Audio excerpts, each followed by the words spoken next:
Superminds 4 by Herbert Kuchter, Günter Gerngross and Peter Lewis-Jones. Published by Cambridge University Press, 2012. This recording is copyright.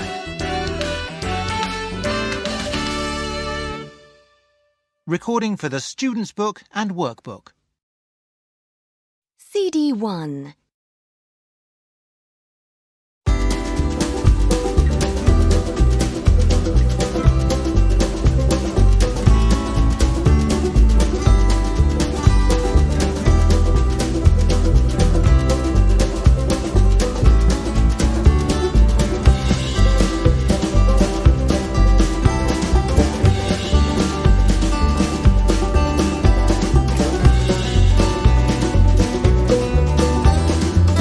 Welcome. Well done, Ben and Lucy. Student's Book, page 4. 1. Listen and say the words. Then check with a friend. 1, Big wheel. 2, Roller coaster. 3, Roundabout. 4, Mare. 5, Dodgem cars. 6, Microphone. 7, Band. 8, Photographer. 9. Journalist.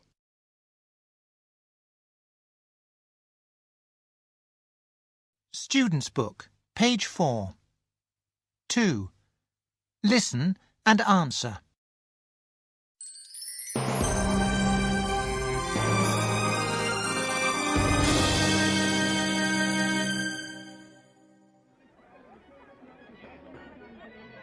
Welcome to the Town Museum, everyone. Now, please welcome Mr. Davidson from the museum. The children would like to give you the golden statue that they found. We wanted this statue in a museum.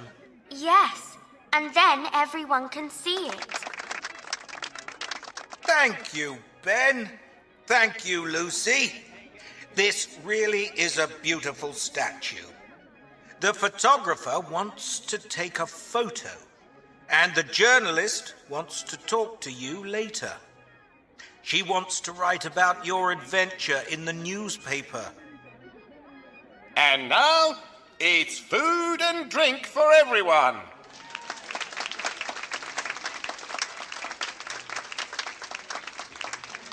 Let's have some hot dogs and some orange juice.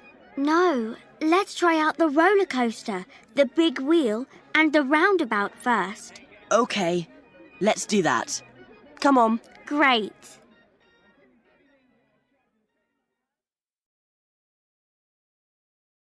Student's Book, page 5.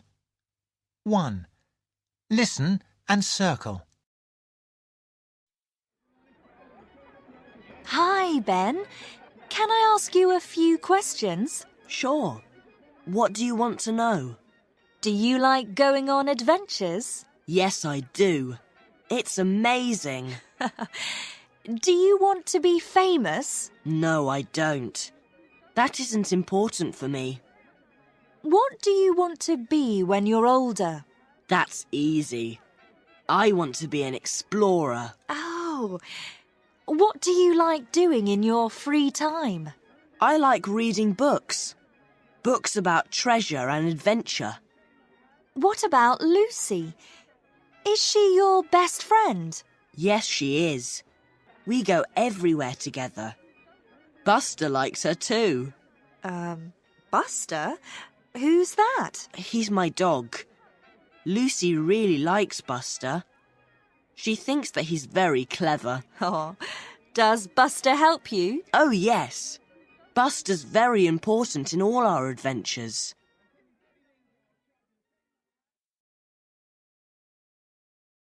Student's Book, page 5. 2. Listen and say. Do you like going to school? Does Lucy like reading books? Are you brave? Where do you live? When do you start school? Is your life exciting?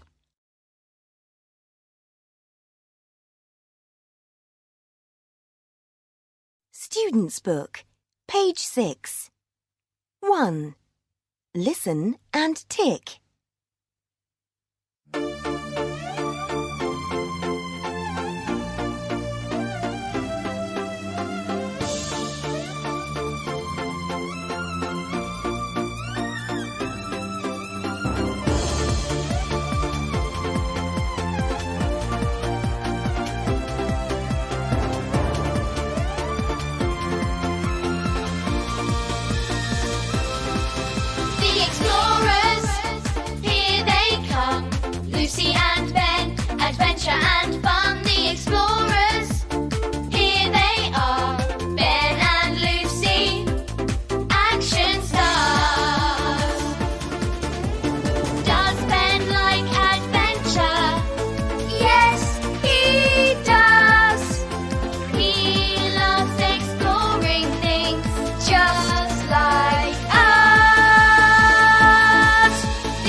Student's Book, page 6. 2. Listen and sing.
Student's Book, page 7. 1. Complete the interview. Listen and check. So, Lucy, tell me about your adventure. How did you find the statue? It all started when we found an old book in the castle. What was in the book? It had a secret code. We needed to break the code, and then we used it to read the clues. What did the clues do? They helped us to find letters. And what did the letters do? We used the letters to make a word. With this word, we opened a door in the castle and found the treasure. Was it dangerous? Yes, it was. There were two baddies, a man called Horax and a woman called Zelda. Did they want the book? Yes, they wanted the book to find the treasure. They wanted to keep it, and we found out later that Horax was our school librarian, Mr. Williams. We were shocked. Oh, no! Does he still work at your school? No, he doesn't. We don't know where he is now.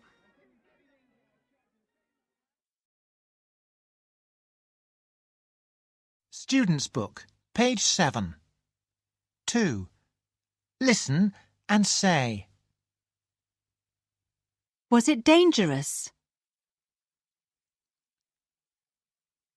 How did you find the statue? What was in the book? Did they want the book? Were you scared?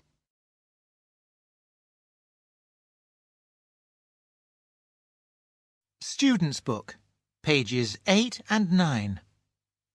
1. The Explorers. The Map.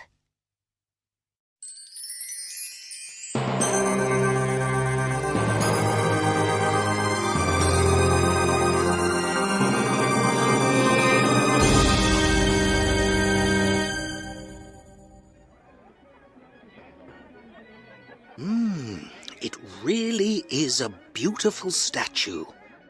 It's very, very old. We had an amazing adventure to find it. It was exciting and quite dangerous too. This symbol here.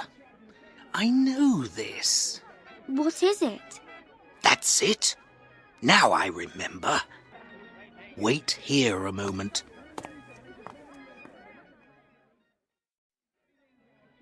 Very strange. What does he remember? And where did he go? Into the museum?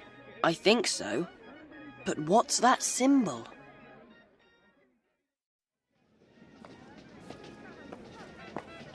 Here you are. Look at this. What is it?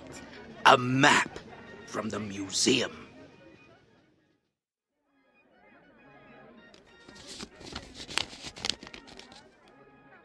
Study the map so then you know the places where you have to go. When you get there, look and find a line like this to make a rhyme. The lines together make a quiz. To tell you where the treasure is. Look closely. What can you see? The symbol. It's the same as on the statue. This diamond is the symbol of an old English king. With this map, you can find more of the king's treasure. Zelda, it's me. The kids have got a treasure map. We have to follow them and find the treasure before they do.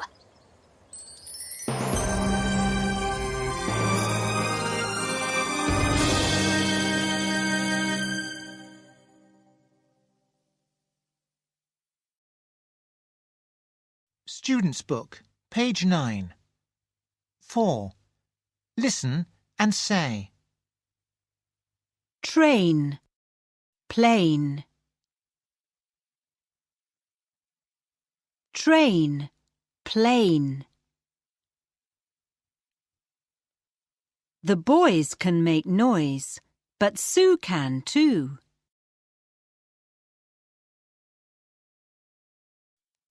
The boys can make noise, but Sue can too.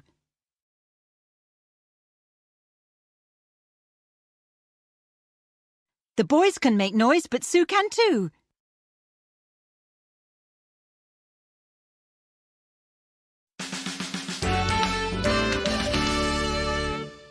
Unit 1. In the museum. Student's book, page 10. 1. Listen and say the words. Then check with a friend. 1. Queen. 2. Knight. 3. Crown. 4. Helmet. 5. Necklace. 6. Bracelet. 7. Belt. 8. Shield. 9. Bow and arrow. 10. Sword.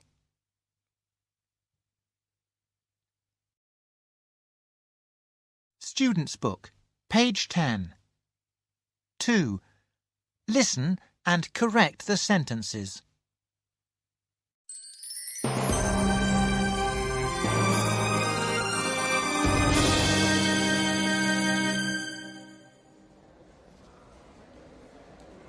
Do you really think the first line is in the museum? The map shows a shield. Where do you find shields? In a museum. Well, I hope you're right. Look at the sword, Lucy. Where is it? The knight's carrying it. I'd really like to have it. And the bow and arrow. Yeah, it looks great. Ben, look at the Queen. I'd like to have her bracelet. What about the line from the rhyme? Where shall we look? I'd like to see things from Egypt, but the museum is so big. Let's ask someone. Excuse me? Where are the things from Egypt? The Egyptian room is on the second floor. It's next to the room with a dinosaur skeleton in it. Thank you. Let's go, Ben. Come on, Buster.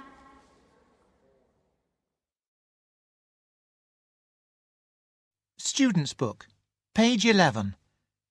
2. Listen and say. I must wear a helmet. I mustn't swim here.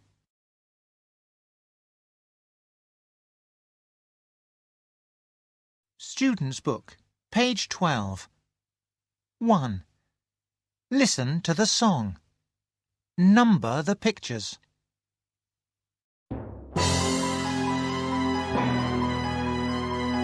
It's a museum. I mustn't dance. I mustn't fight. I mustn't shout. But at midnight...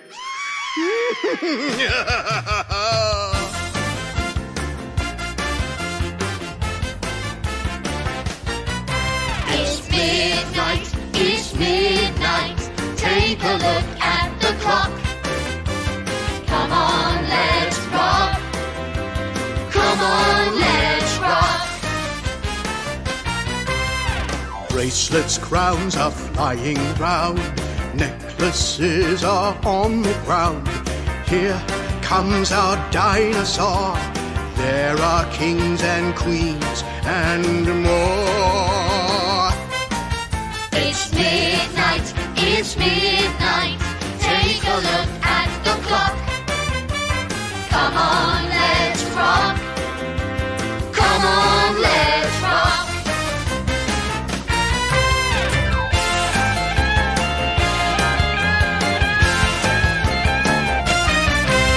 Statues dance and lions roar. Crash of vases on the floor. The swords then shout, come on, let's fight. Let's fight all night until it's light. It's midnight, it's midnight. Take a look at the clock. Come on, let's rock. Come on, let's rock. It's midnight, it's midnight. Take a look at the clock. Come on, let's rock. Come on, let's rock. Yeah!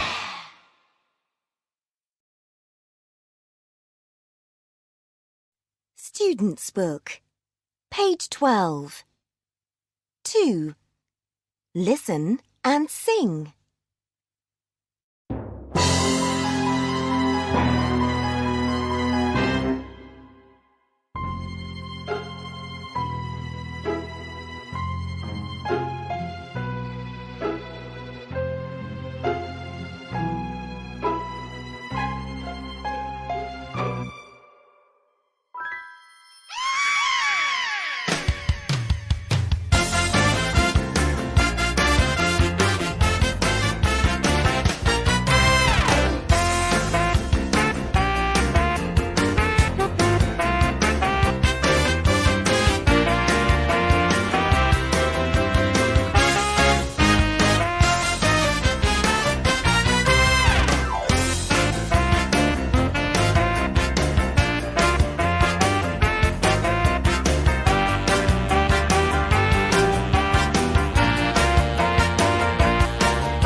Student's Book, page 13.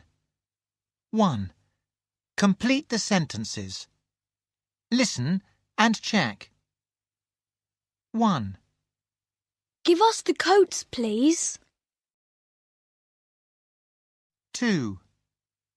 Give him the shield, please. 3. Give me the crown, please. 4. Give her the necklace, please. 5. Give them the swords, please. Student's Book, page 13. 2. Listen and say. Give me the book, please. Give her the apple, please. Give him the camera, please. Give us the pencils, please. Give them the sandwiches, please.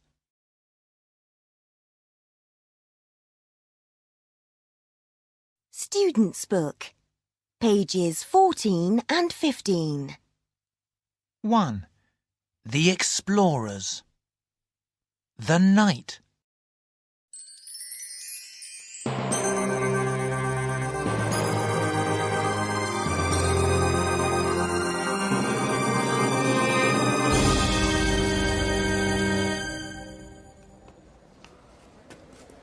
Now, let's look for the first line of the rhyme. I really hope we can find it here.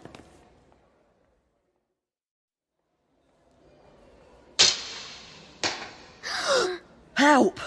That was close. Where did it come from? I don't know, but someone is trying to hurt us. I can't see anyone. Look! There's a knight with a sword. He's coming after us. Let's run!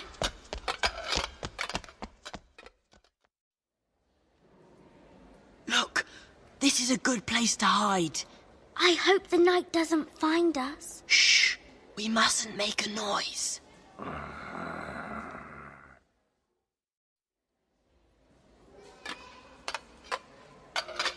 I've got an idea.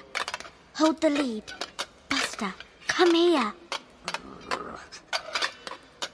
That's it, Buster. Good dog.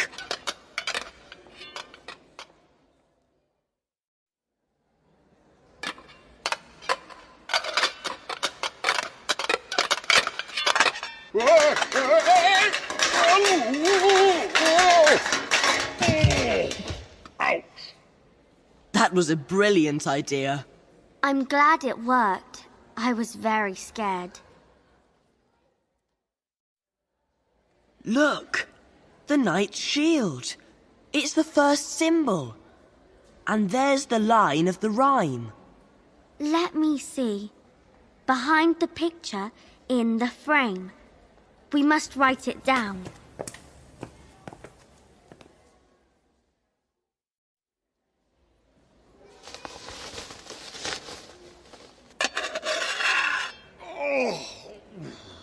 Poor Horax. How do you feel? Terrible. I'm going to get those children. And their map.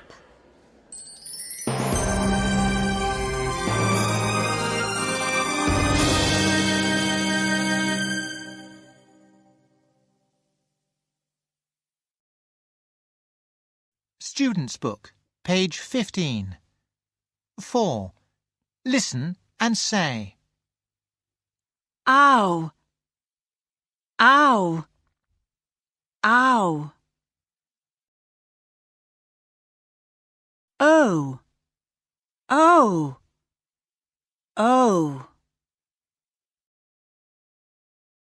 A crowd watched the clown show from the window. A crowd watched the clown show from the window. A crowd watched the clown show from the window.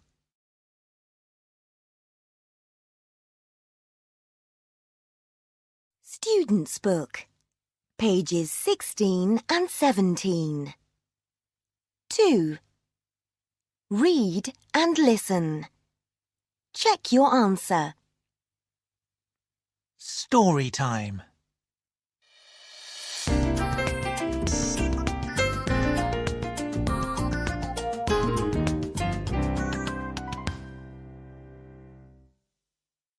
The Secret of the Egyptian Cat. Mr. Benson was the director of a small museum in a town in England. He loved his museum. When groups of children visited, he took them around and showed them all the things in the museum. He told them interesting stories, and the children enjoyed visiting his museum. There was one object that Mr. Benson loved more than the others. It was a statue of a gold cat from Egypt. It was his best piece, and it was very, very old. It was in a glass case and, of course, there was an alarm. When Mr. Benson arrived at the museum in the morning, he always went to look at the statue of the gold cat. When he left the museum in the evening, Mr. Benson locked all the windows and doors. He then said goodbye to the cat, and he went home to have dinner with his wife and his 18-year-old daughter, Cleo. One night, Mr. Benson went to a party with his wife. Mr. Benson and his wife were on their way home in their car when the clock struck 12. They were just next to the museum.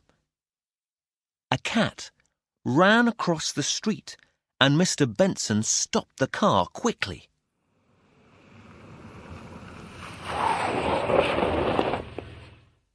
"That was close," he said. At that moment, his wife said, "Look, there's a window open at the museum." "That's strange. I must go and close it," said Mr. Benson. They went home quickly. He got the key, went back to the museum, and closed the window. And then he saw that the statue of the gold cat was not in the glass case anymore. He checked the alarm, but it was fine. He called the police, and they came to the museum. Mr. Benson told them all about the cat, and he wrote a report. The next morning, he told Cleo about the missing statue of the gold cat, and also about the cat in the street near the museum. Cleo went with her dad to the museum and checked the glass case again. There was no gold cat. The alarm was still on. "Which window was open?" Cleo asked. Her dad showed her the window. "Let me stay at the museum tonight," Cleo said to her dad. "I've got an idea. I read a book about the secrets of Egyptian cats." Her dad wasn't happy about Cleo spending the night in the museum, but he said yes. In the evening, Cleo went to the museum with a torch. Just before midnight, she opened the same window and waited. She couldn't see anything, but she heard a little noise. She waited a minute and then switched on the torch. Yes, the case was empty. An hour after midnight, she heard a noise again. She waited a minute and then she switched on the torch. The gold cat was in the glass case. Cleo closed the window and went to the glass case. "I hope you had some fun outside," she said to the gold cat. "Dad isn't going to forget to close a window again."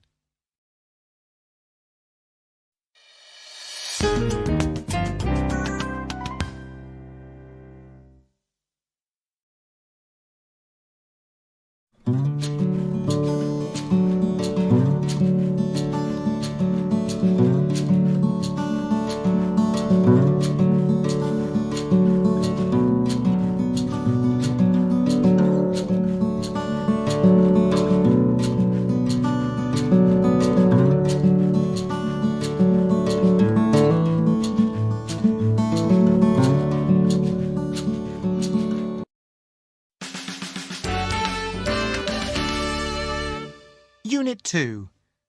The World Around Us. Student's Book, page 22.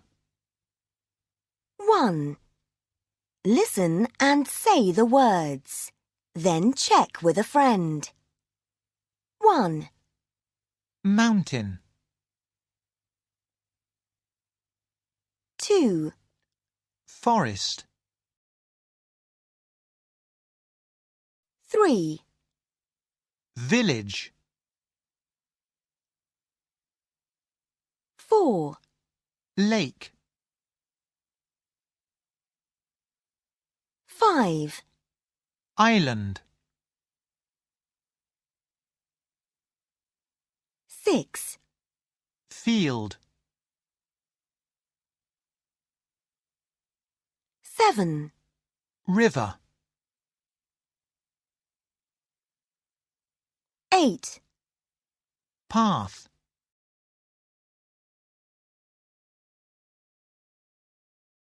Student's Book, page 22.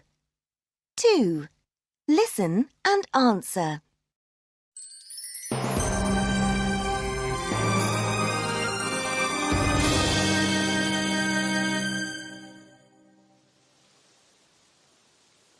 It's great that your grandpa took us on this lovely walk. Yes, but I'm still thinking about the map. Me too. This next clue is a real puzzle. OK, kids. Are you ready? In a minute, Grandpa. I'm still a bit tired. Where are we going next? We're going to follow the path down to the river and then to the lake. Grandpa, I'm very hungry. Ah, Buster is also hungry. OK. Look at the field. Can you see the small village? Yes, I can. There's a very nice restaurant there. Great. And how long will it take us to get there? About an hour. Oh, no. We can play a game as we walk. I spy, with my little eye, something with the letter L in it. Is it village? No, it isn't. Is it island? Yes, it is. Well done, Lucy. Your turn.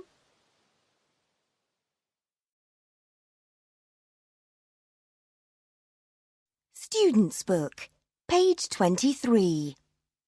1.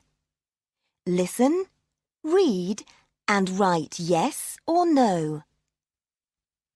Tell me your story about Sunday. Well, it was a sunny day, so we went to Otter Lake and we had a picnic. And?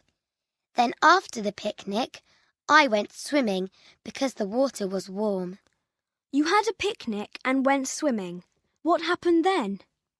Well, Billy was scared of the fish in the lake, so he didn't go in. I see. Billy didn't go in, but you did because you weren't afraid. That's right. But a fish bit me. No. Yes. I jumped out of the water. I wasn't afraid, but I was angry because everyone laughed when I told them about the fish. They didn't believe me. Was the fish big? I didn't see it, but I think it was really big.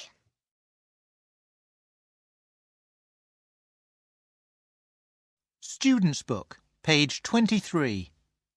2. Listen and say. I looked into the water, but I didn't see the fish.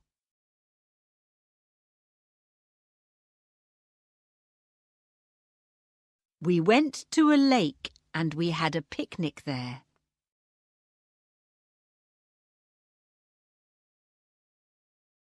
I went swimming because the water was warm.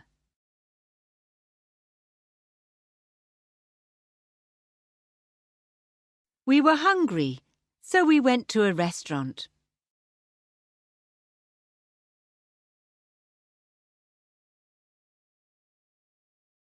Student's Book, page 24. 1. Listen and tick the correct pictures.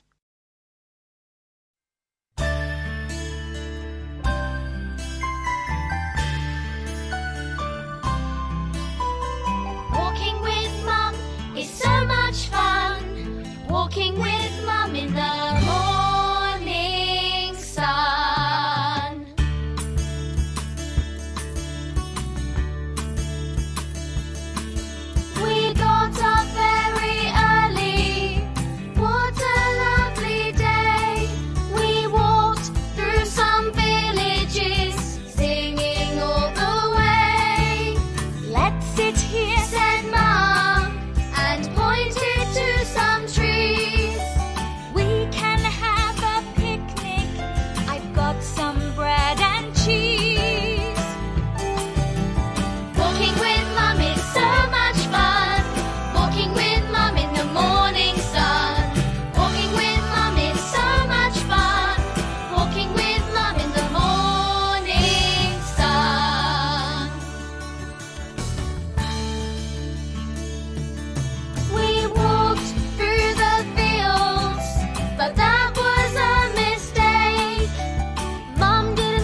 Student's Book, page 24.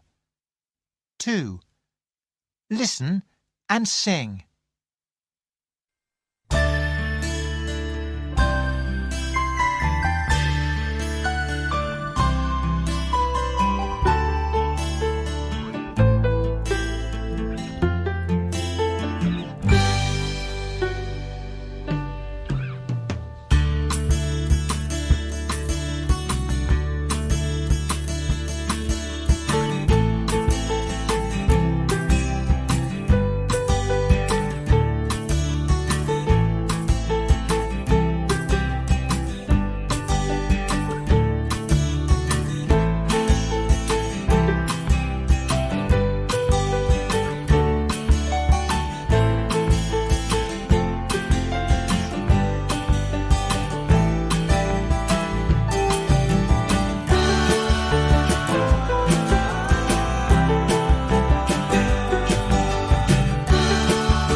Student's Book, page 25. 1. Listen and number the pictures. When I was a young man 40 years ago, I could climb the highest mountains. Could you really do that? Yeah. And I could run up mountains with a big rucksack on my back. Wow! Could you run fast? Yes, of course. And I could run 20 kilometres without stopping. You're the best! I could jump higher than a tree. Fantastic! I could swim for 10 hours in a cold lake. No problem. That's amazing! I could swim in rivers full of dangerous fish, but... But what? But only when I was dreaming. I couldn't do it when I was awake. Oh.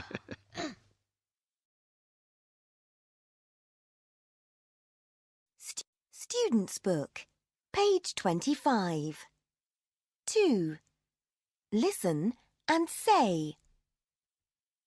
When I was young 40 years ago, I could jump higher than a tree.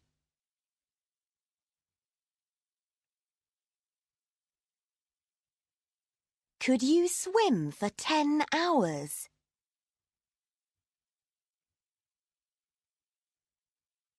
I couldn't run 20 kilometres.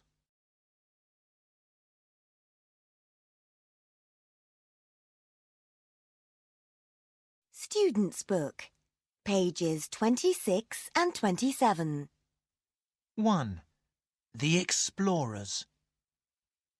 At the restaurant.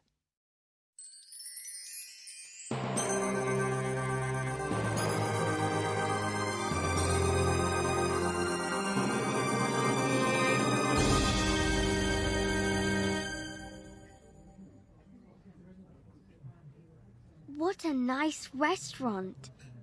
Look at our treasure map, Grandpa.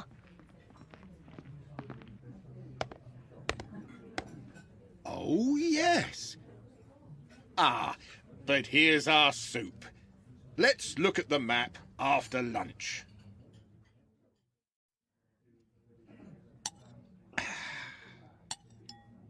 So, it's a treasure map. What are you looking for? There are pictures on the map. We have to find these pictures and the lines of a rhyme.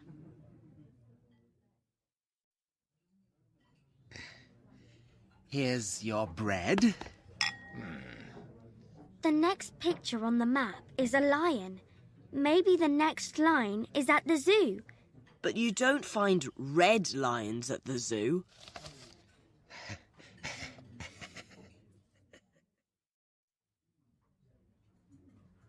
Oh no, the map. What is it? It isn't in my pocket, and it isn't on the floor.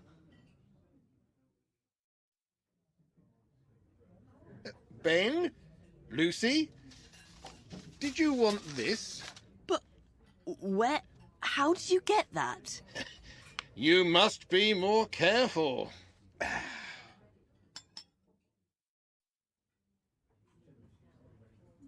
There was something strange about that waiter. I put a menu in your pocket and kept the map. The waiter took the menu.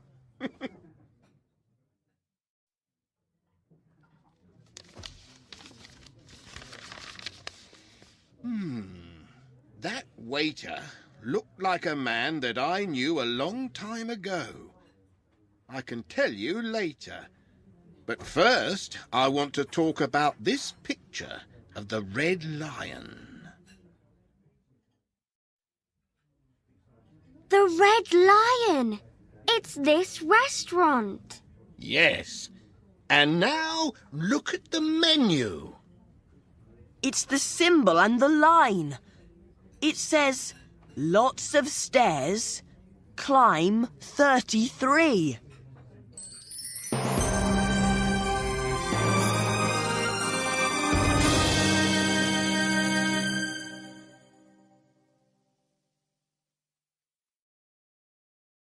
Student's Book, page 27. 4. Listen and say. Sword, sword, sword.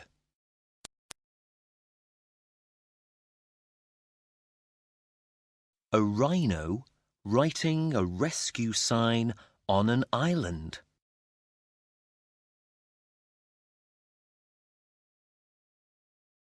A rhino writing a rescue sign on an island.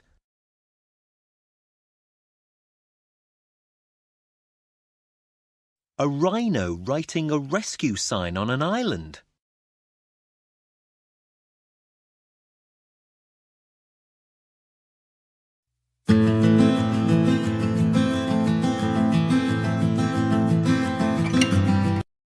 Student's Book, page 29. 1. Listen and write the names under the pictures. Jack, what's your favourite place? My favourite place? Let me think. I know. It's a mountain. I sometimes hike up it with my parents. I like it up there.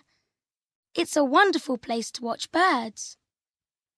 Vicky, what's your favourite place? Well, I don't like mountains.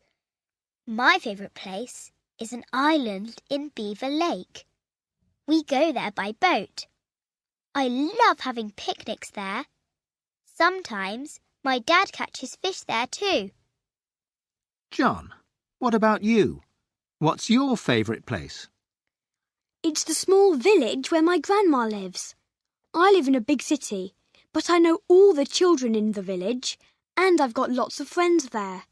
We play football, table tennis and other games. Mary, what's your favourite place? It's our farm. I like feeding the animals. My favourite animal is my pony. I ride him every day when I have time. Sally, what's your favourite place? It's the big river near our village. It's a great place for swimming, and we often go there. The water isn't very warm, but that's okay.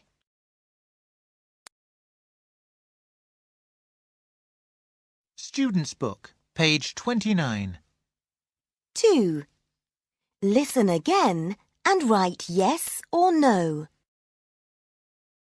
Jack, what's your favourite place? My favourite place? Let me think. I know. It's a mountain. I sometimes hike up it with my parents. I like it up there. It's a wonderful place to watch birds. Vicky, what's your favourite place? Well, I don't like mountains. My favourite place is an island in Beaver Lake. We go there by boat. I love having picnics there. Sometimes my dad catches fish there too. John, what about you? What's your favourite place? It's the small village where my grandma lives. I live in a big city, but I know all the children in the village, and I've got lots of friends there. We play football, table tennis and other games. Mary, what's your favourite place? It's our farm. I like feeding the animals. My favourite animal is my pony. I ride him every day when I have time. Sally, what's your favourite place? It's the big river near our village. It's a great place for swimming, and we often go there. The water isn't very warm, but that's okay.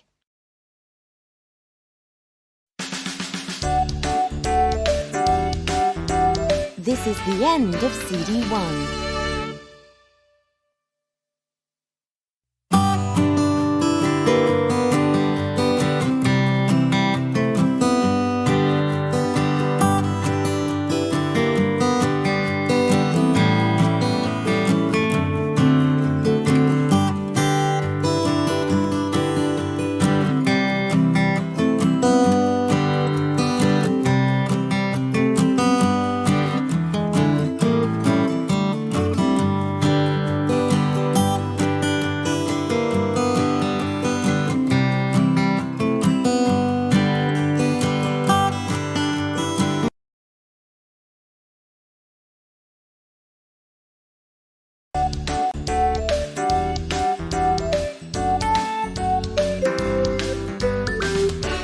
Superminds 4 by Herbert Puchter, Günter Gerngross and Peter Lewis-Jones. Published by Cambridge University Press, 2012. This recording is copyright. Recording for the Student's Book and Workbook. CD 2.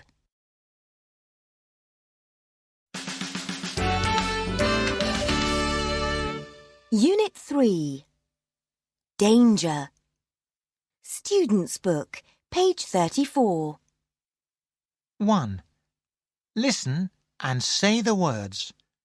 Then check with a friend. 1. Fire. 2. Flood. 3. Emergency services. 4. Police car. 5. Police officer. 6. Fire engine. 7. Firefighter. 8. Ambulance. 9. Paramedic.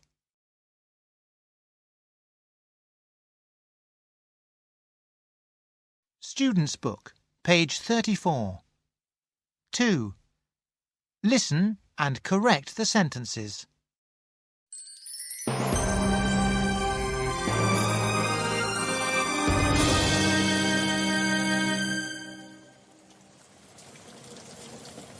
That was a great day, Grandpa. Well, I had a good time too. It's always good to see you and your friends, Ben. Wow, look at the lightning. Yes, the weather's awful. So can you tell us your story, Grandpa, please? Yes, please tell us. OK.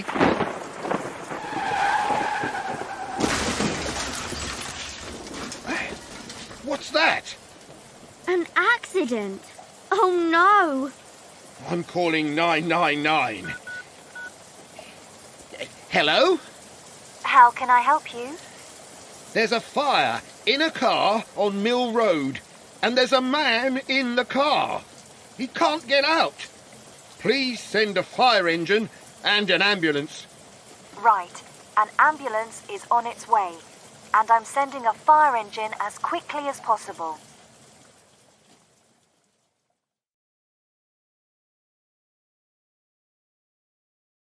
Student's Book, page 35.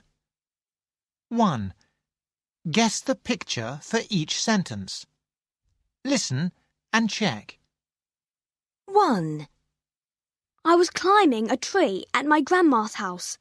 I fell out of the tree and broke my leg. 2. We were in the park. We were riding our bikes. I fell off and I hurt my arm. 3. I was driving very fast. I wanted to get home. I didn't see the tree on the road. I couldn't walk after the accident, so they put me on a stretcher to bring me to hospital. 4. I was with my friends. We were running around the swimming pool. The floor was wet. I fell and I hit my head. Student's Book, page 35. 2. Listen and say. I was climbing a tree. He was driving very fast. My friend was swimming in the pool.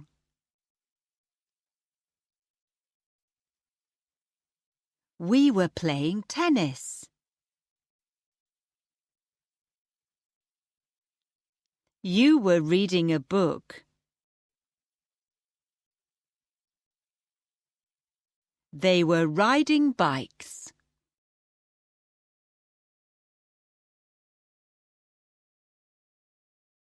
Student's Book, page 36. 1.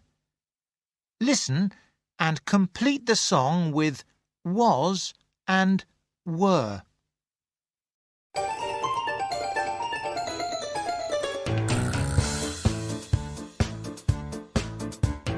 Yesterday at 9:30, we were having a really great time.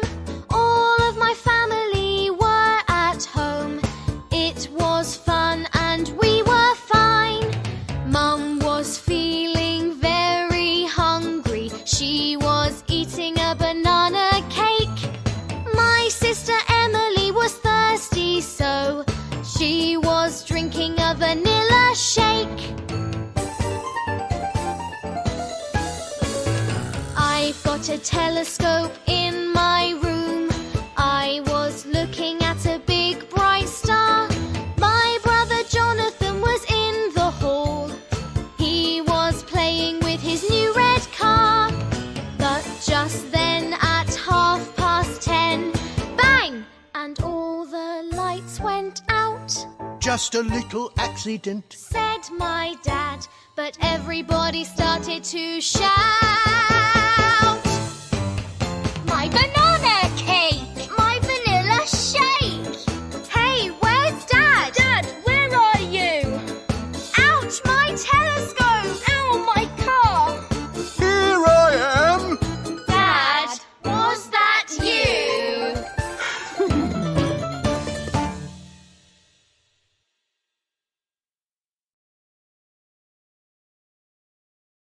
Student's Book, page 36. 2. Listen and sing.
Student's Book, page 37.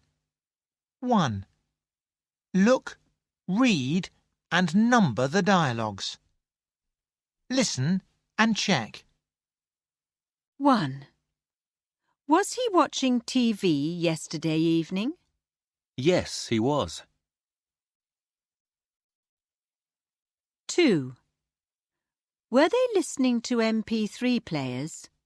No, they weren't. 3.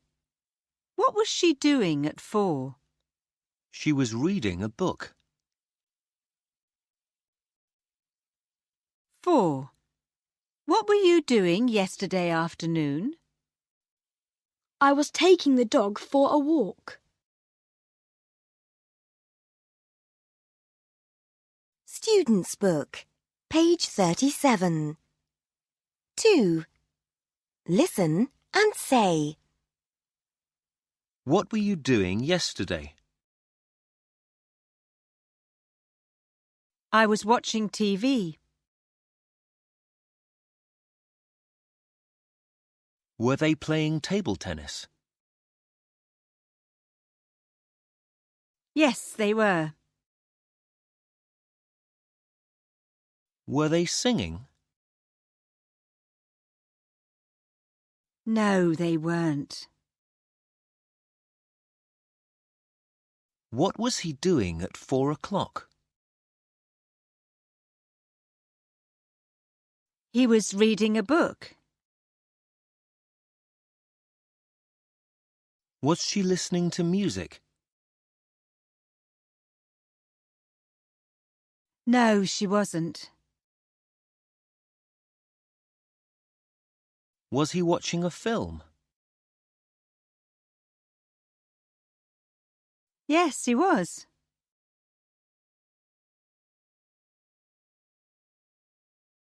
Student's Book, pages 38 and 39. The Explorers. 1. The Man in the Car.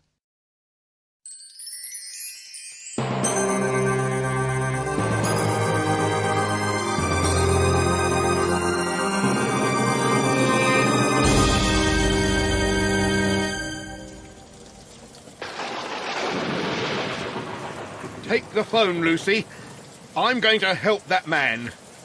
Can I come with you, Grandpa? No way. Stay in the car, please.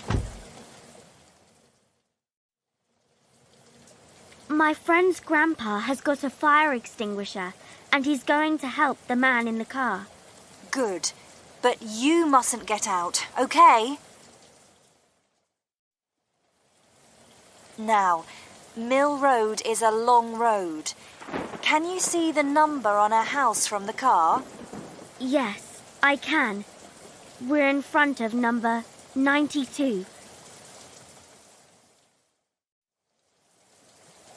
All right. Just wait a few more minutes for the ambulance and the fire engine. I think I can hear the ambulance now.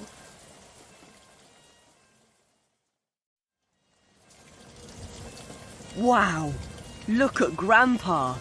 He's fantastic.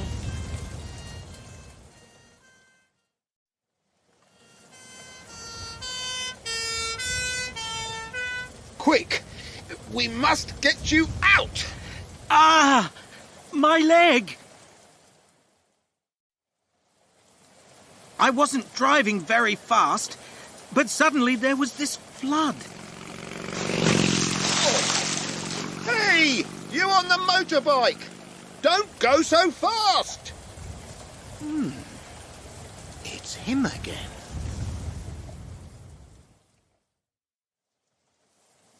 You were fantastic. You saved the man's life. And now tell us the story, Grandpa. Oh, another time.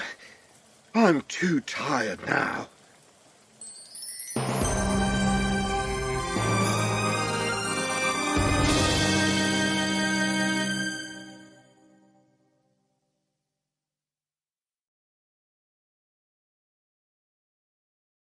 Student's Book, page 39. 4. Listen and say. I.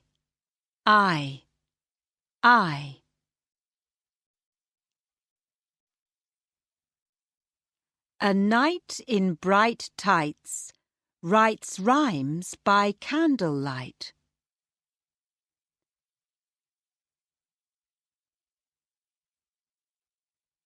A knight in bright tights writes rhymes by candlelight.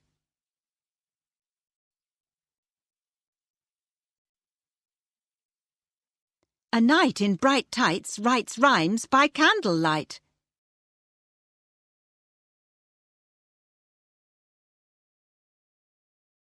Student's Book, pages 40 and 41. 2. Read and listen. Check your answers. Story time.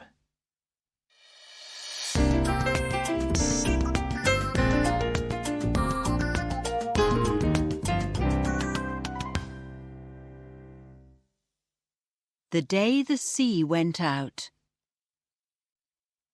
It was December the 26th, 2004. Tilly Smith, a 10-year-old girl from England, was on holiday in Thailand with her parents. Together with her parents and hundreds of other tourists, she was enjoying the sea and the sun on the beautiful Mai Khao beach near Phuket in the south of Thailand.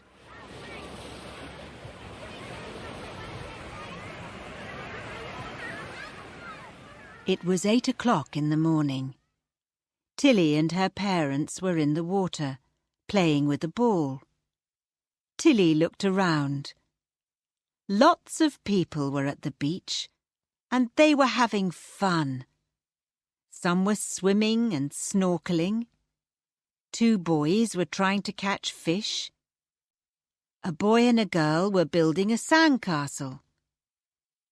Other people were reading, eating ice cream, writing postcards, and taking holiday photos. Suddenly, something strange happened. The sea began to bubble first, then it was gone. All the water rushed out, and where we were standing, there was no water any more, Tilly said. Her parents and many other people wanted to follow the water. Tilly was scared. For a moment, she closed her eyes.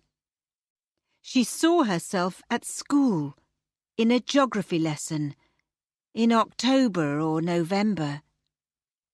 I heard my teacher, Tilly said. Mr. Kearney, talking to us about the dangers of tsunamis. Before there is a tsunami, I heard Mr. Kearney's voice, the water goes back. Then people have 5 or 10 minutes to run quickly out of the water. When the water comes back, it comes back very, very fast and high, and it's really dangerous. Mummy, we must get off the beach now. I think there's going to be a tsunami, Tilly shouted. At first, her parents didn't understand. Mum! Dad! A big wave! It's dangerous! Let's run! Tilly shouted. When people heard that, they started to shout, Off the beach! Run! A dangerous wave is coming! Tilly and her parents ran away from the beach.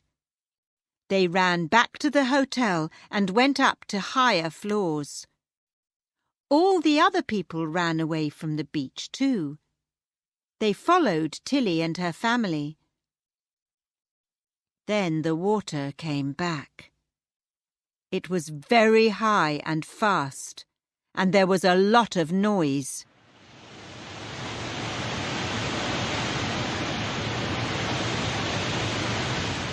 The water broke trees, huts, and small houses. In many parts of Thailand and other countries, the tsunami killed lots of people. On Mai Khao Beach, all the people were safe. They were safe because 10-year-old Tilly Smith remembered her geography lesson. And they were safe because Tilly reacted so quickly when she saw what was happening.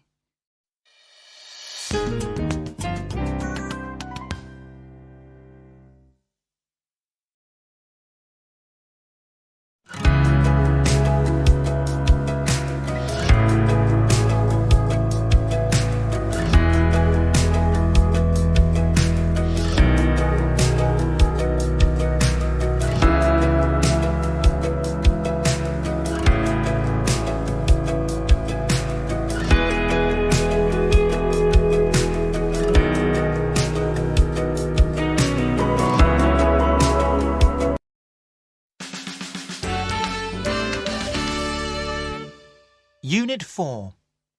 2 return tickets. Student's Book, page 46. 1. Listen and say the words. Then check with a friend. 1. Station. 2. Platform. 3. Escalator. 4. Ticket office. 5. Train driver. 6. Stairs. 7. Rucksack. 8. Suitcase. 9. A cup of coffee. 10. A cup of tea.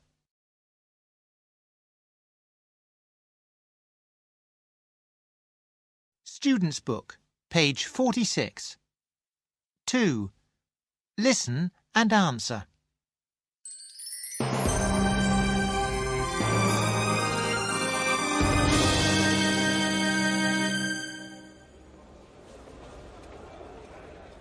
Well, here we are.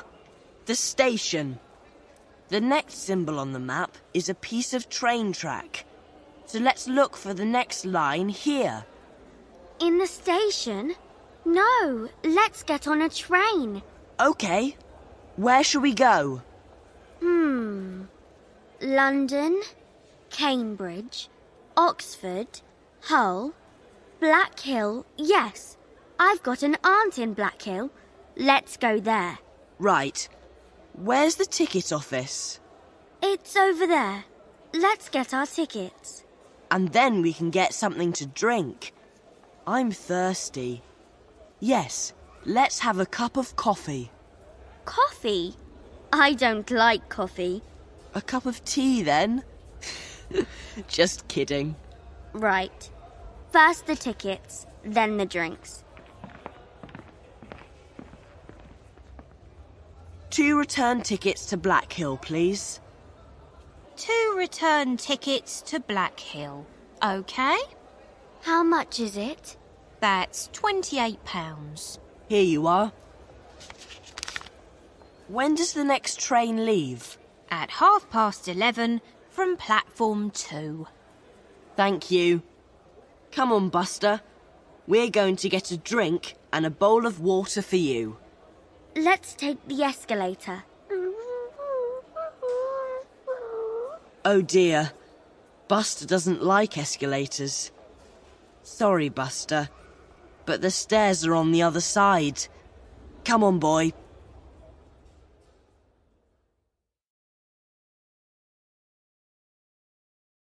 Student's Book, page 47. 1.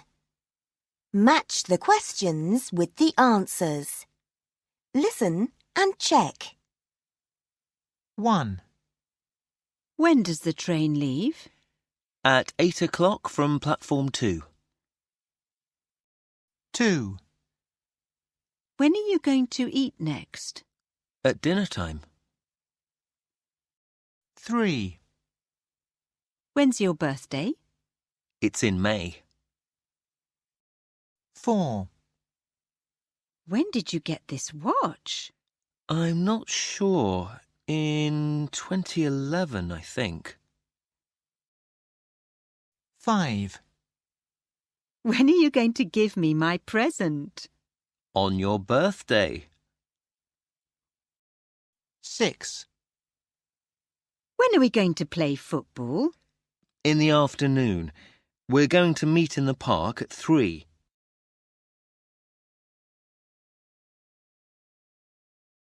Student's Book, page 47. 2. Listen and say. My birthday is in September.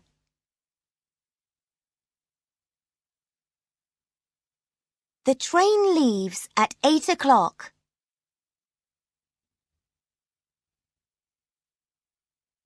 Let's have the party on Sunday.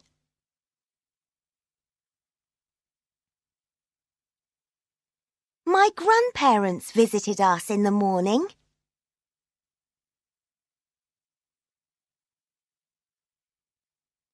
I like reading outside in summer.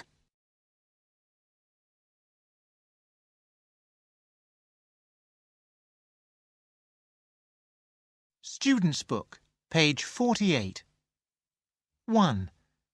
Listen and complete the song.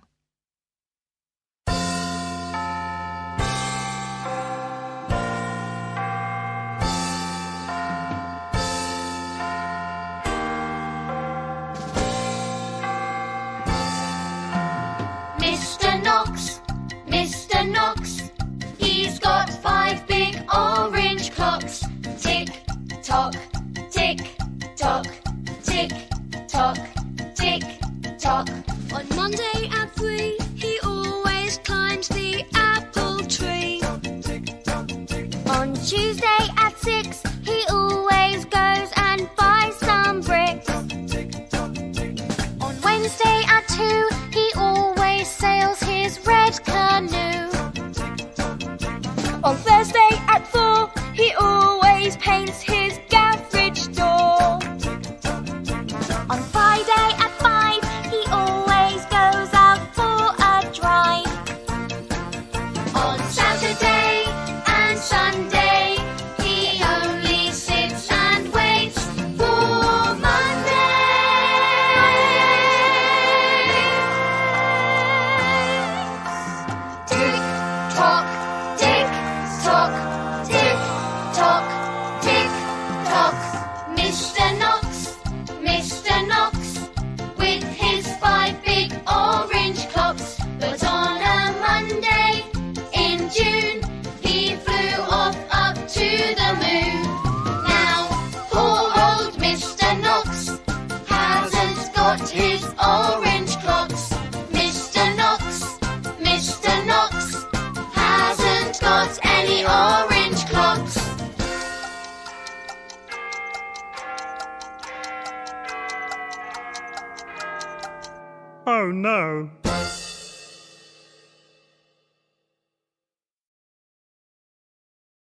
Student's Book, page 48.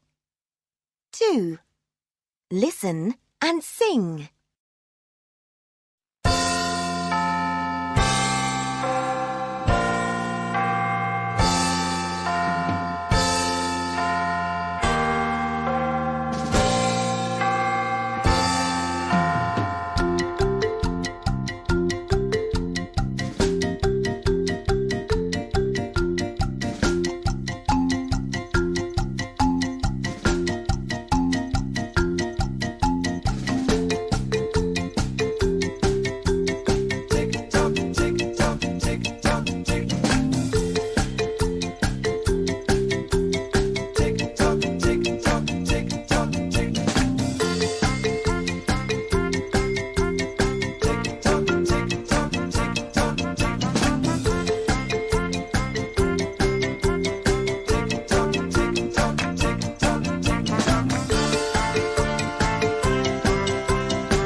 Student's Book, page 49.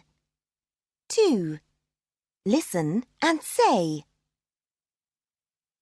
I was having dinner when you phoned me.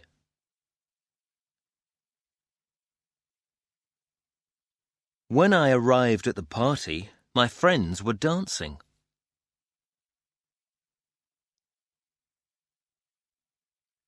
A boy was eating an ice cream when the train arrived.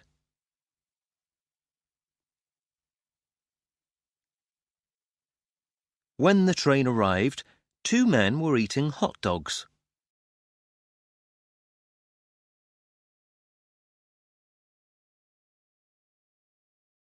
Student's Book, pages 50 and 51. 1. The Explorers. The tunnel.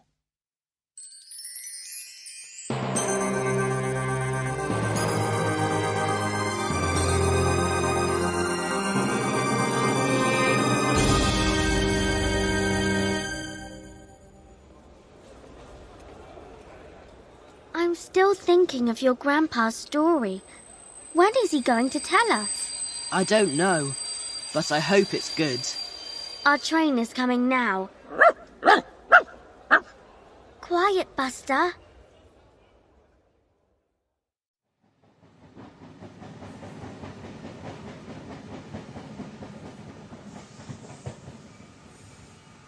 What stop is this? Let's see. It's Broom. Oh no! Horax and Zelda. I hope they can't see us. Get away from the window.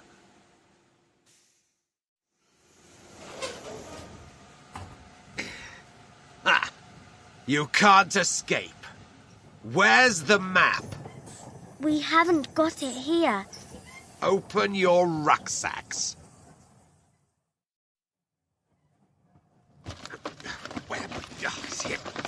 Oh, Zelda, check the book. Maybe they put the map in there.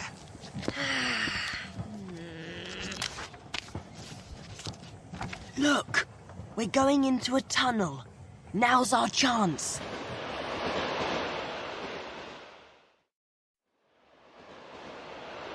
Buster, good dog. Say hello. Yuck! Get down! Stop! Stop that dog! Zelda, stand near the door. Those kids mustn't escape.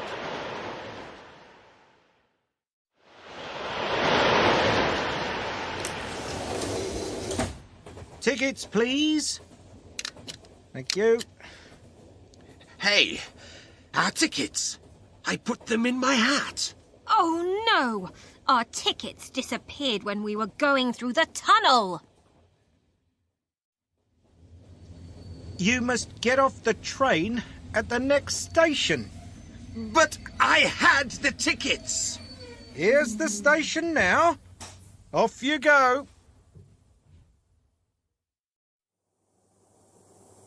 That trick of yours was great. Look at Horax and Zelda. They don't look very happy. Lucy, look over there. I don't believe it. It's the line. Climb more stairs and look out west.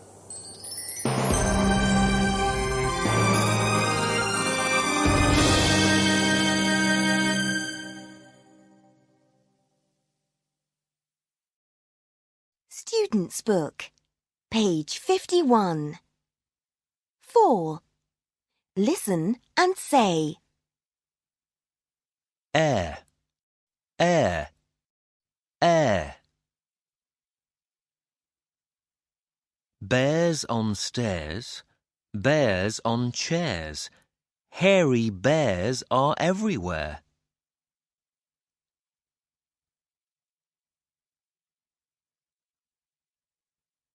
Bears on stairs, bears on chairs. Hairy bears are everywhere.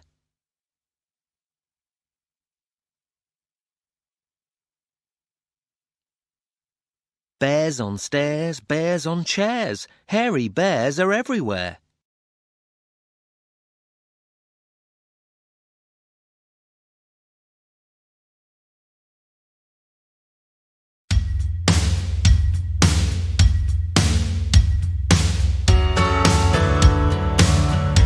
Student's Book, page 53. 1. Listen and tick the correct time. 1. When's the next train to London, please? At 5:45. Thank you. You're welcome. 2. When's the next train to Cambridge, please? At 8 o'clock. Thank you very much. 3. When's the next train to Hull, please? At 9:30. At 5:30? No, at 9:30. 4. When's the next train to Bristol, please? At 4:15. Thank you. You're welcome. 5. When's the next train to Oxford, please? At 11:15. At 11:15? Yes, that's right. 6. When's the next train to Newcastle, please? At 7:30. Thank you very much.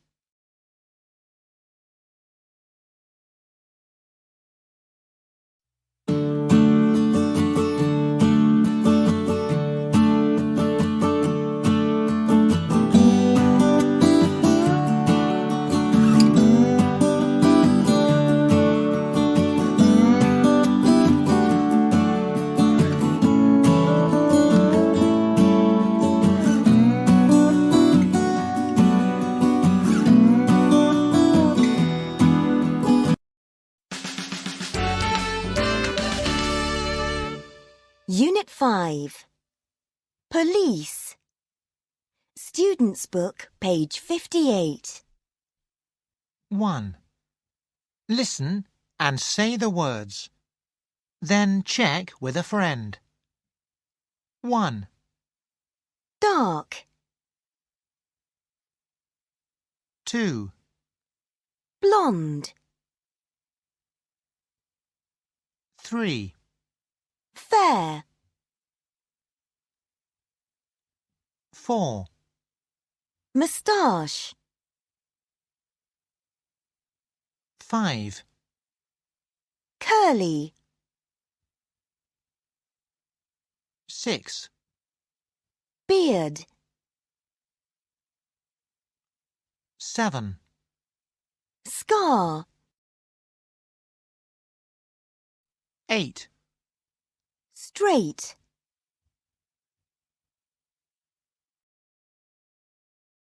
Student's Book, page 58. 2. Listen and correct the sentences.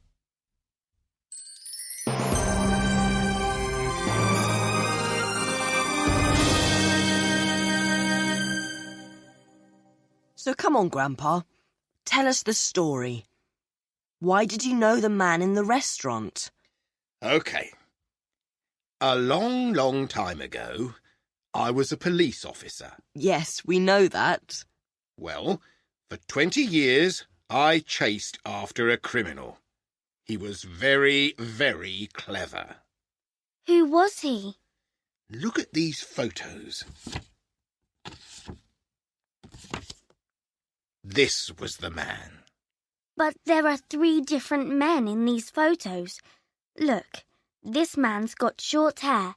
It's blonde and curly, and he's got a beard. Yes, and this man's got long hair. It's dark and curly, and he's got a moustache. I know. But I promise these men are all the same. They are all photos of a man who we called the mysterious H. But what was his real name? We didn't find out. But let me tell you more about this terrible criminal. Great. We want to know everything.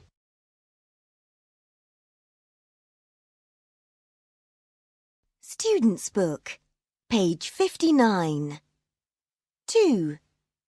Listen and say. He used to be a police officer.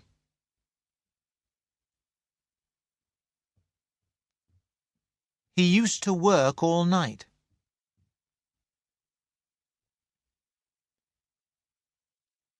He used to wear a uniform.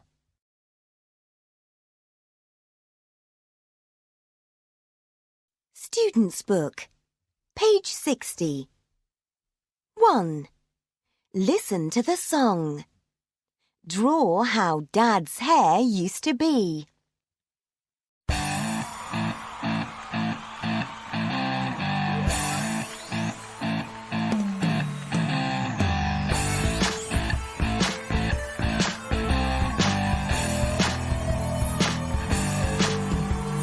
I used to have some curly hair. It was long and I dyed it fair. I went down to the hairdressers, and now there's nothing there. Who are you? Take a look. I'm your dad. No, you are not.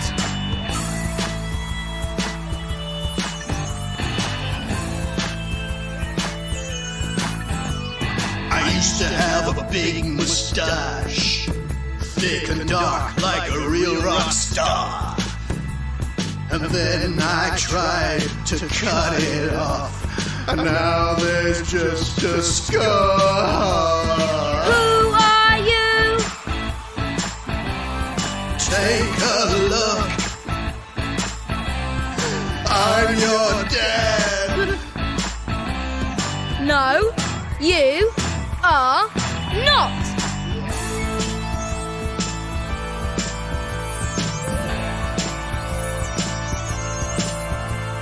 I used to have a long black beard, but now it's in the bin. I shaved it off the other day, and now there's just my chin. Who are you? Take a look. I'm your dad. No, you are not!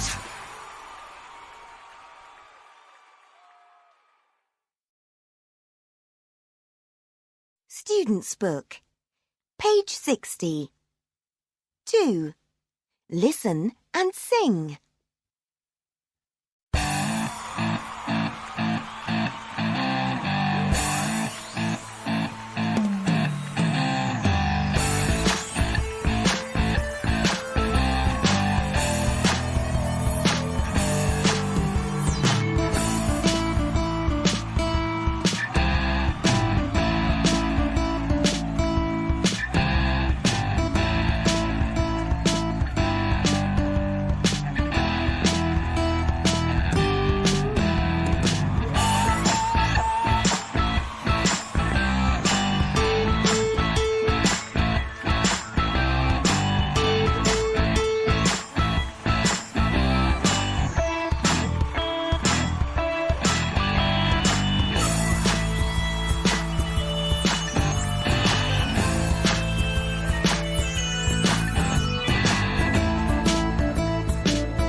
Student's Book, page 61.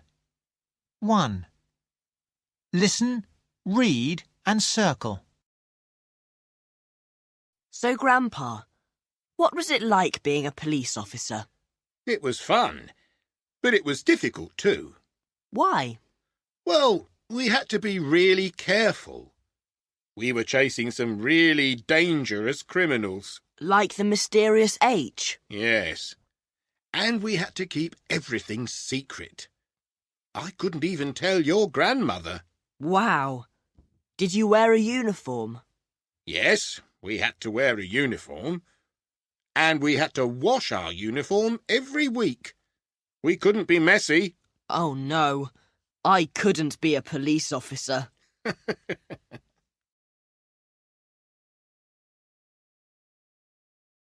Student's Book, page 61. 2. Listen and say. We had to be really careful.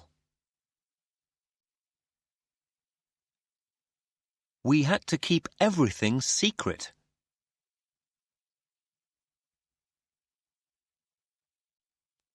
We had to wear a uniform.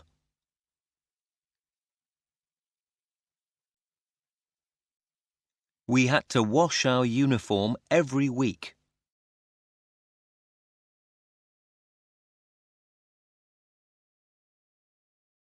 Student's Book, pages 62 and 63.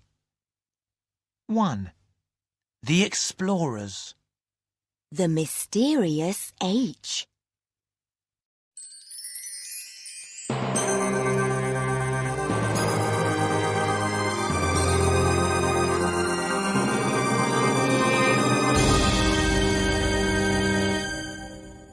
The mysterious H started robbing jewellers. He used to steal necklaces, bracelets and watches. There wasn't a shop in London which was safe. His next plans were cleverer. He stole famous paintings and works of art from museums all over the world. Then he stole the Queen's crown. My husband and I... The story was in all the papers. I had to find this man quickly. He went to Paris and stole the top of the Eiffel Tower too. What? But, Grandpa, how did you know it was the same man? He used to leave us a note. It always had the same symbol on it. The letter H. Did you catch him? No. We almost caught him once, but he escaped.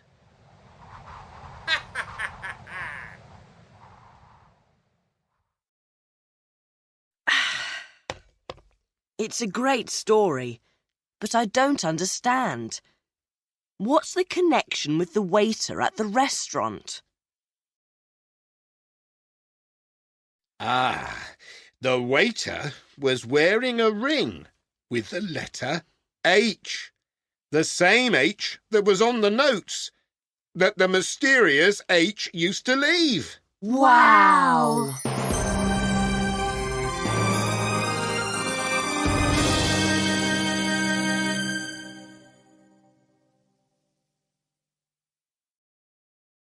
Student's Book, page 63. 4. Listen and say. Ah, ah, ah. Or, or, or.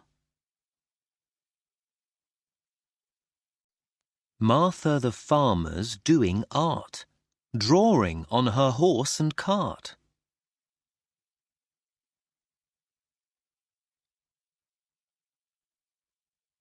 Martha the farmer's doing art, drawing on her horse and cart.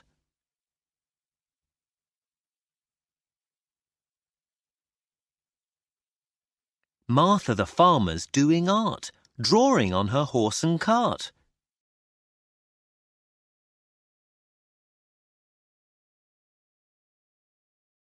Student's Book, pages 64 and 65. 2.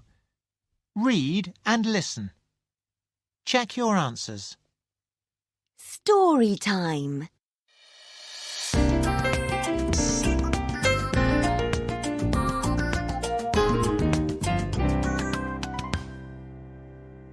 Yatin and the Orange Tree.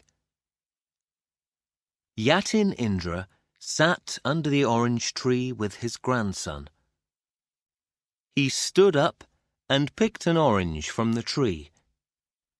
He cut it into 2 pieces and gave half of it to his grandson to eat. He watched the little boy eat the fruit and smiled. "Did I ever tell you my story about this tree?" Yatin asked. "No," his grandson said. "Well, let me tell you." And Yatin began his story. It was a hot, sunny day. I was a little boy like you, and I sat under an orange tree to keep cool from the sun. I looked up and saw a big, juicy orange. I knew it was wrong because it wasn't our tree, but I was so thirsty. I picked the fruit and ate it. It was delicious. I looked back at the tree and picked another. Then I felt a big hand on my shoulder. I looked around and saw the most frightening man in the village. It was Gautam Khan, the meanest farmer and enemy of all the children. "I'm sorry," I said. "It's just one orange." But Khan didn't want to listen. He told me to wait and left his dog to watch me.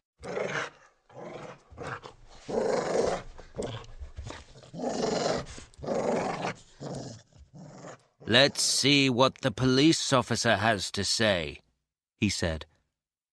You stay here. I'm going to get him. I didn't know what to do. The police officer was coming. I was in trouble. I couldn't go anywhere, not with that dog there. I thought about my parents. They would be angry. I thought about the oranges. It was bad to take them. I knew it was wrong, but they were so delicious. Then Gautam Khan returned. He had the police officer with him.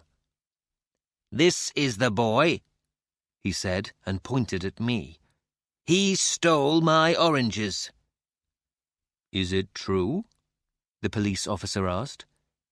Yes, it is, I said.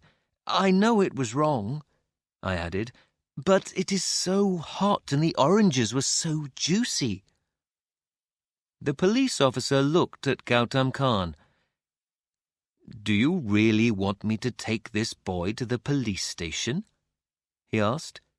The boy is sorry. Gautam Khan looked at me. He wasn't so angry.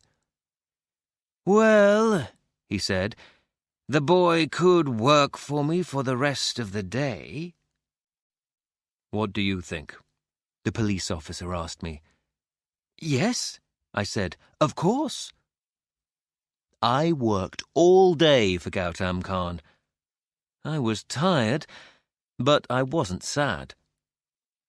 At the end of the day, the farmer came to me. He was happy now. Thank you, he said. Then he gave me a little bag. In this bag there are some orange tree seeds, he said. Plant them, and you will never again have to take fruit from other people's trees. Then he told me to go home. Yatin Indra looked at his grandson. His story was finished. He pointed up at the orange tree behind them. And this, my dear, is the tree which grew out of my seeds. Every time I eat an orange from it, I think about Gautam Khan and the lesson that I learnt.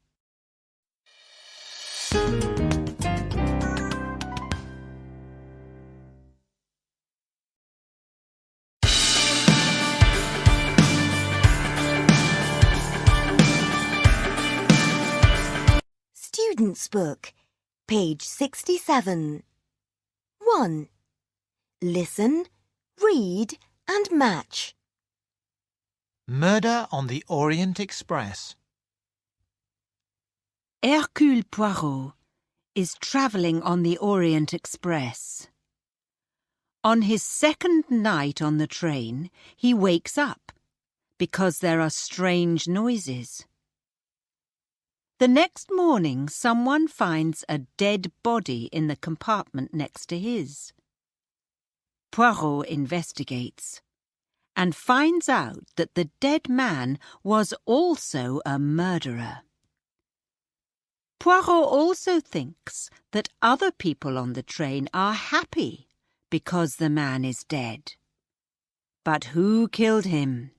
And has Poirot got enough time to solve the murder before the train arrives?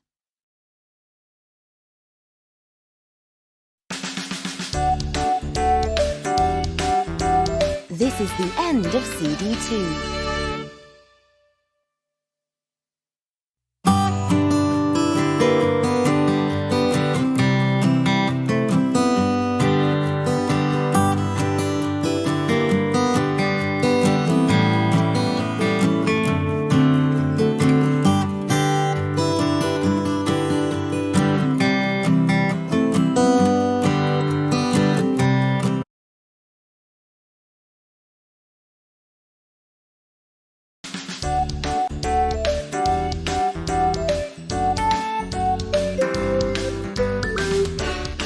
Superminds 4 by Herbert Kuchter, Günter Gerngross and Peter Lewis-Jones.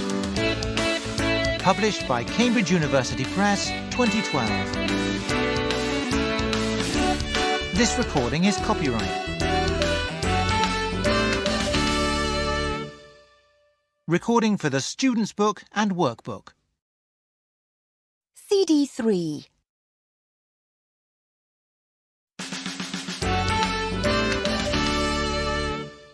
Unit 6. Mythical Beasts. Student's Book, page 70. 1. Listen and say the words. Then check with a friend. 1. Tail. 2. Horn. 3. Back. 4. Scales. 5. Wing. 6. Neck. 7. Feathers. 8. Tongue.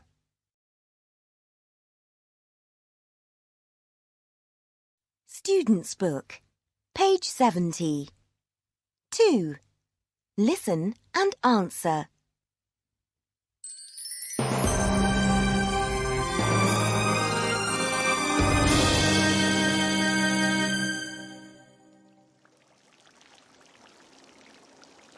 What are we doing here? We're looking for the next symbol. Look, there's the dragon which I was thinking of. I used to come to this park with Grandpa. But the next symbol is a horn, not a dragon. I know, but this dragon's got a horn. Look. And now look at the horn on the map here. Oh, yes. It's the same one. This is the right place. Brilliant. Now, let's find the line of the rhyme. Let me see. It isn't on the neck, the back, or the tail. No, I can't see a line here. On the tongue, maybe? Let's have a look.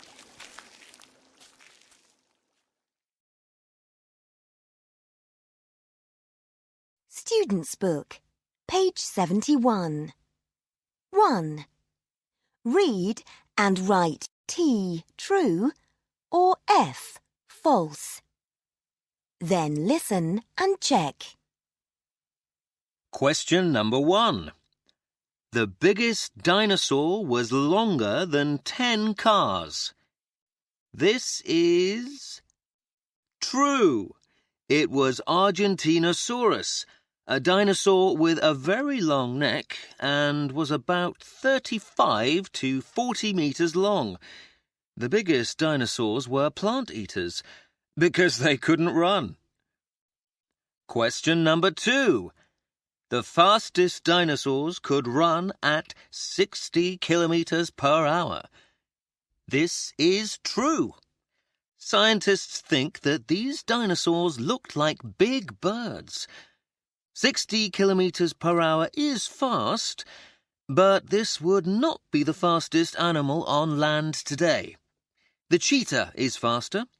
It can run at more than 100 kilometers per hour. Question 3. T-Rex, or Tyrannosaurus Rex, was one of the most dangerous dinosaurs. This is true. T-Rex had very sharp teeth, and it was a meat-eater. We used to think it was the biggest meat-eater, but scientists found a bigger dinosaur in Argentina. The Giganotosaurus. That's Giganotosaurus. Question 4. The heaviest dinosaur was more than 80,000 kilos. This is true. 80,000 kilos or 80 tons, is more than 17 African elephants. And what was it? Argentinosaurus, of course, the biggest and heaviest dinosaur.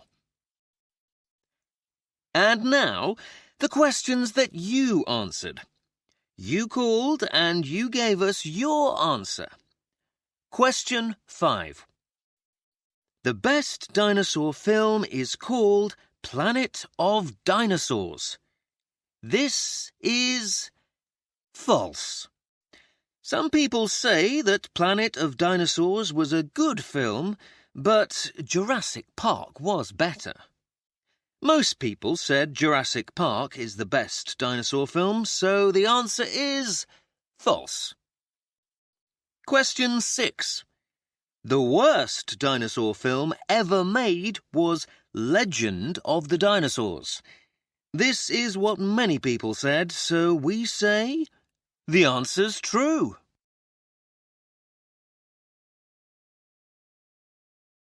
Student's Book, page 71. 2. Listen and say. The biggest dinosaur was longer than 10 cars. The heaviest dinosaur was more than 80,000 kilos.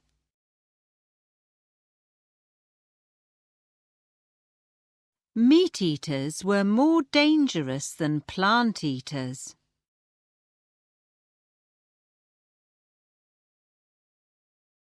T-Rex was one of the most dangerous dinosaurs.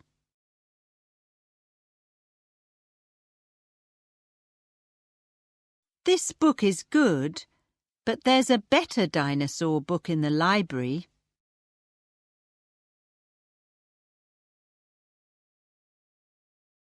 Is Jurassic Park the best dinosaur film of all time?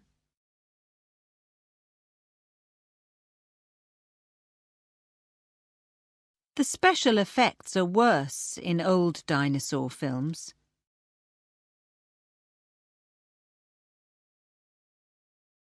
Which is the worst dinosaur film?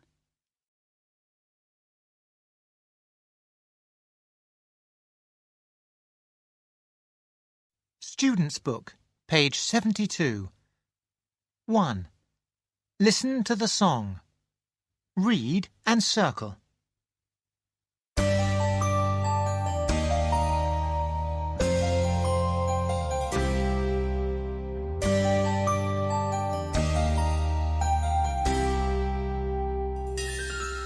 Last night I had the strangest dream. I went back millions of years and saw amazing things on planet Earth, and I met the most beautiful dinosaur.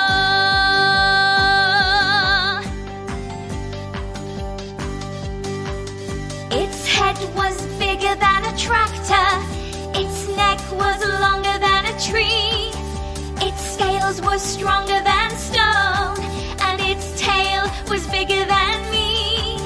It said, "Climb on my back." I did, and then we flew up high. I saw the moon, the sun, and stars on my dino in the sky. Last night I had the strangest dream. I went back millions of years and saw amazing things on planet Earth, and I met the most beautiful dinosaur.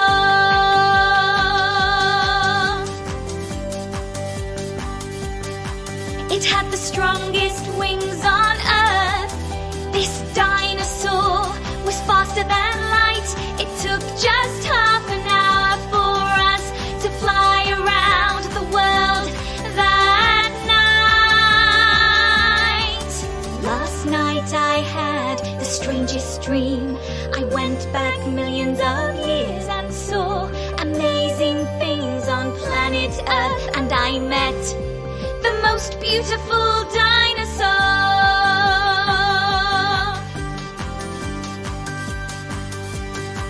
It was scaly and scary, but beautiful too. Beautiful, beautiful, beautiful dinosaur.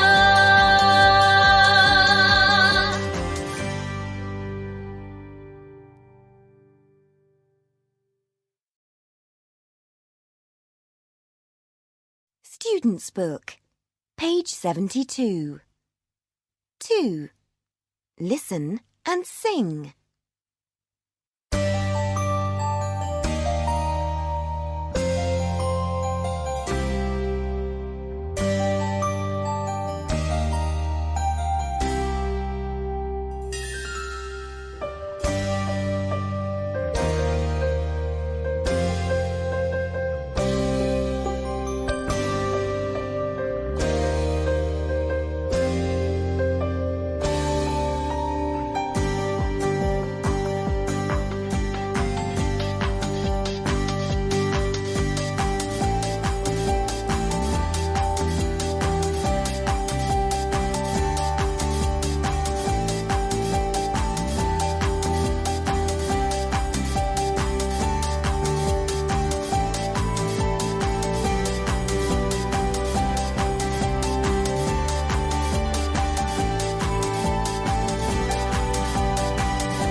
Student's Book, page 73. 1. Look at the beasts. Write the names under the pictures. Listen and check. Did you know? Around the world there are lots of stories about mythical beasts. These beasts often look like animals, but sometimes they are half animal and half human. 1. A centaur is half horse and half human. It's got the body of a horse and the head and chest of a man. 2. Pegasus has got the body of a horse, but it's got wings and can fly very fast. 3. The Sphinx is a mythical creature that looks like a lion with a human head. 4. The phoenix is a mythical bird. It's got very big wings and beautiful red and golden feathers. 5. A mermaid is half human and half fish. She's got the head of a woman and a fish's tail, and she's got lots of scales. 6. A unicorn looks like a white horse, but it's got a long horn in the middle of its head.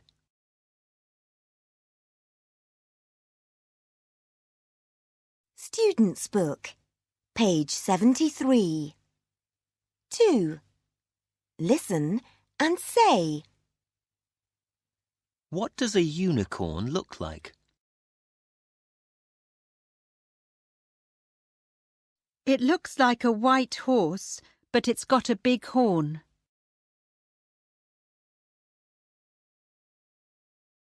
What does a centaur look like? It's half horse and half human.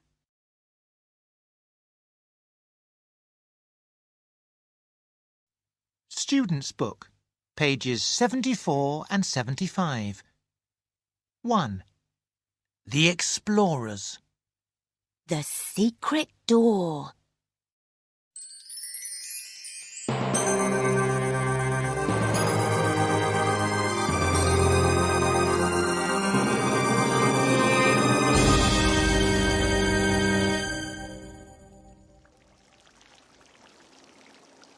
Ben, come over here. What is it?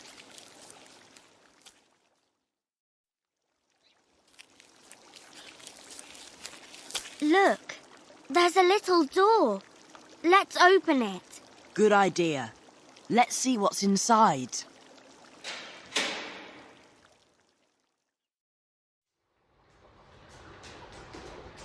I hope it's not a trap. Me too. Now, let's start looking for that line.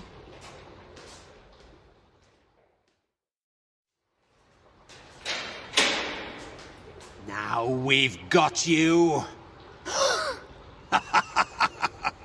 Give us the map, or you have to stay in there forever.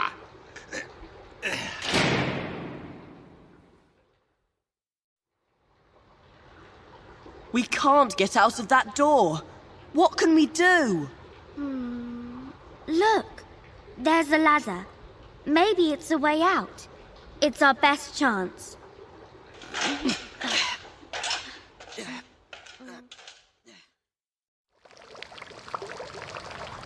We can get out here. Let's jump into the pool. But be careful with the map. It's in my jacket. I just hope that Horax and Zelda aren't looking. Ugh.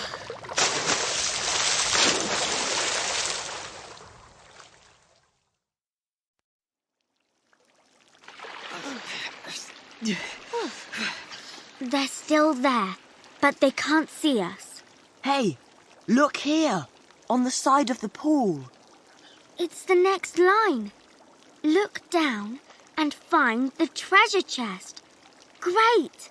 Now, let's go. Hurry up.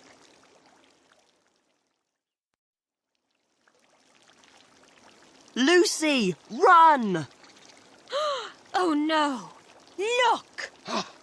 Stop, you two! We're going to get you!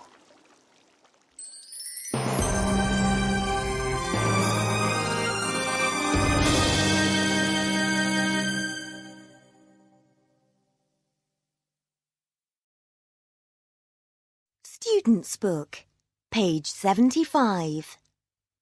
4. Listen and say. E.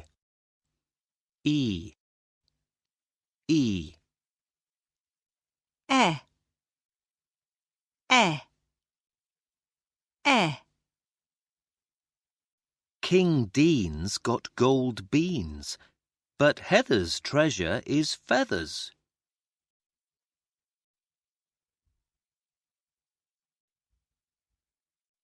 King Dean's got gold beans, but Heather's treasure is feathers.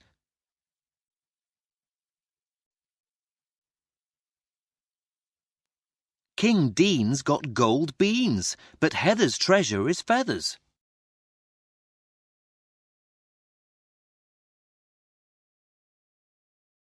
Student's Book, page 76. 1. Listen and tick the box. 1. Where did Paul find the book? Listen, I've got a great book about dinosaurs. It's fantastic. Did you get it from the library? No, I found it. You found it? In the street? No, I was in the cellar, and there was this box.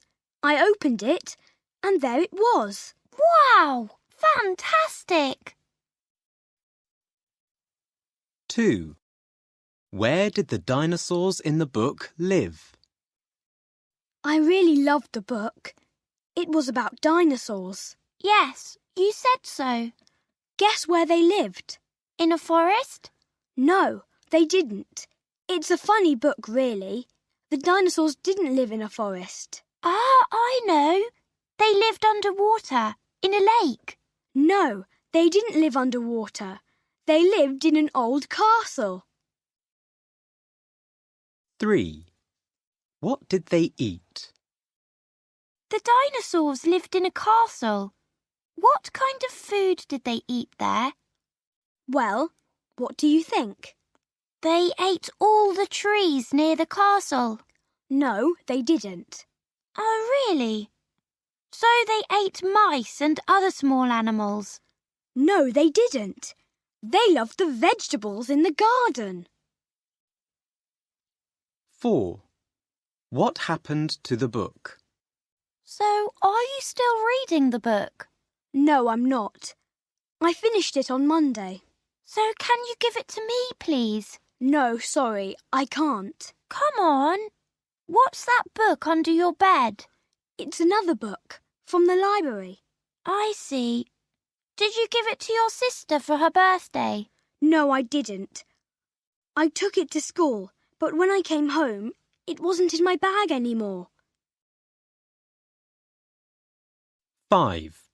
What did Paul give his sister? So you didn't give Sarah a book?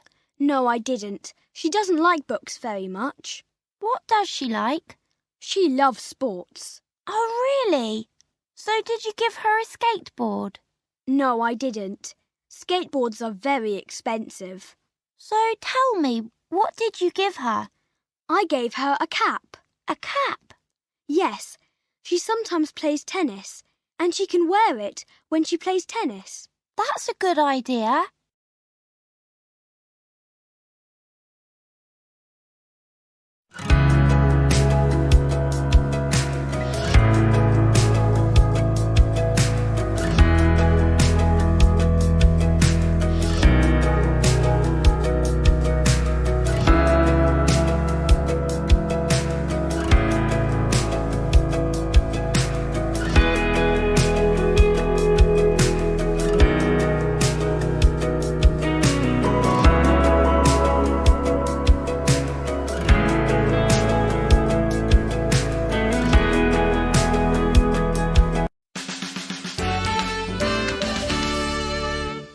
Unit 7.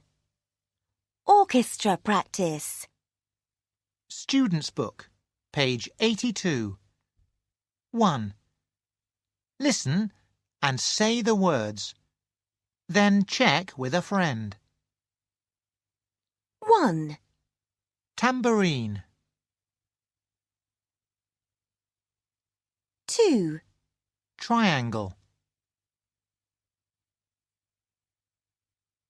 3. Trumpet. 4. Trombone. 5. Drums. 6. Harp. 7. Saxophone. 8. Keyboard. 9. Violin. Student's Book, page 82. 2. Listen and correct the sentences.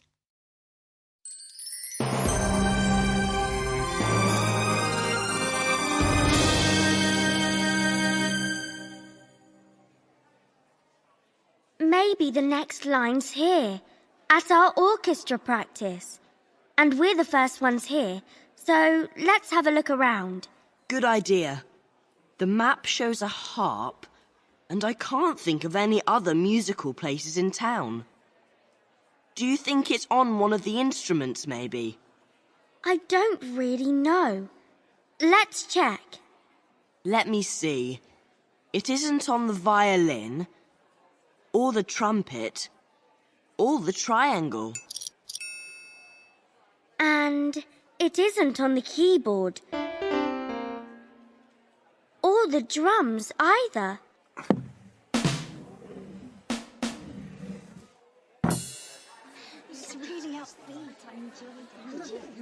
Ah, here are the others. We must stop looking now. Okay, we can look for the line again in the break. Yeah, let's do that.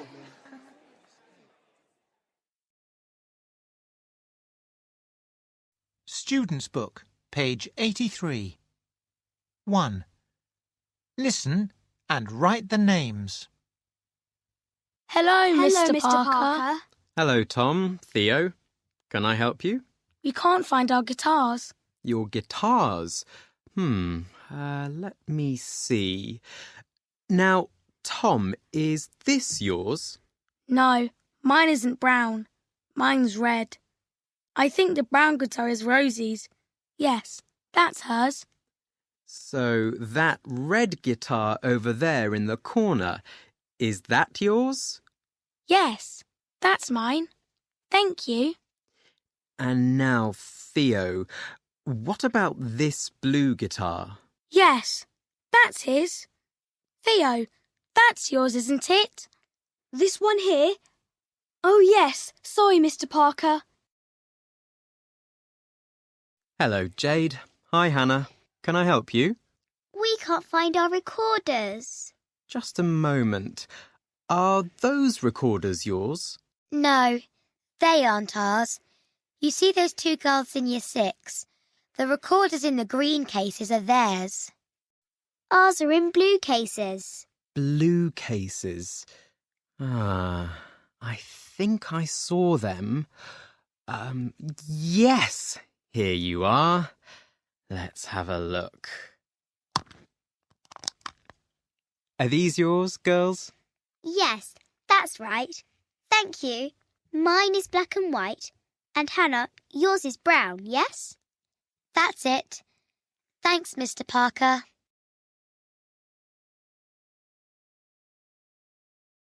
Student's Book, page 83. 2. Listen and say. It's my guitar. It's mine.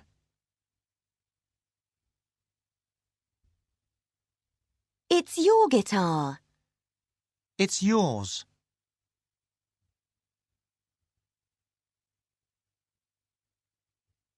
It's his guitar. It's his.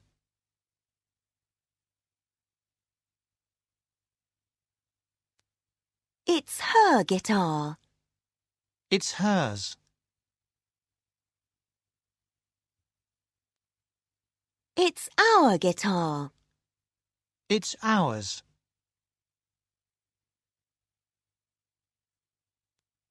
It's their guitar. It's theirs.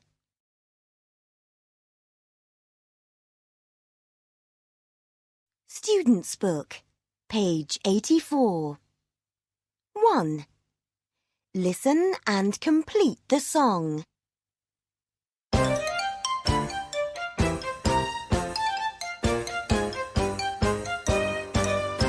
Today there's chaos in the classroom. Chaos! No one can find their stuff.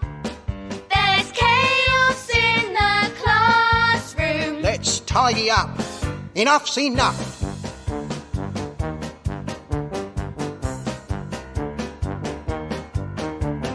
Whose is this pen? The silver pen. Hey Sandra, is it yours? Let's see, it really isn't mine. Ask Sue, I think it's hers. Today there's chaos in the classroom. Chaos. No one can find their stuff. There's chaos up. Enough's enough.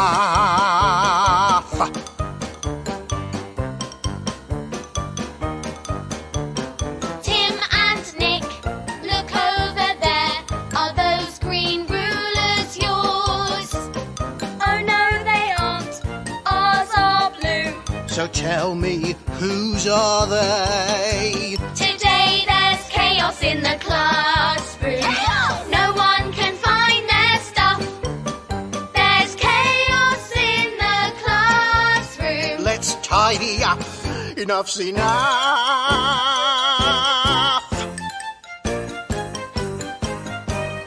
Chaos!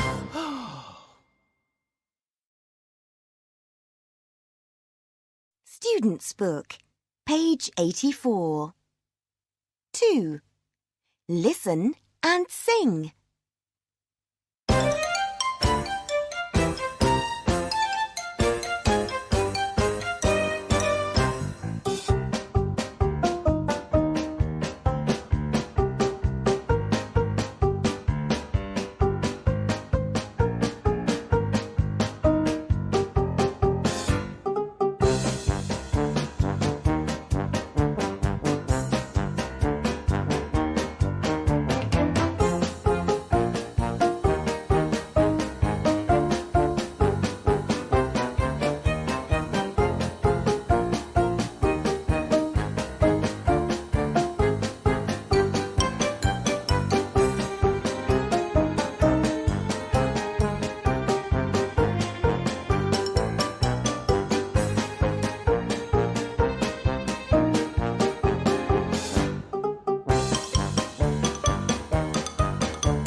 Student's Book, page 85.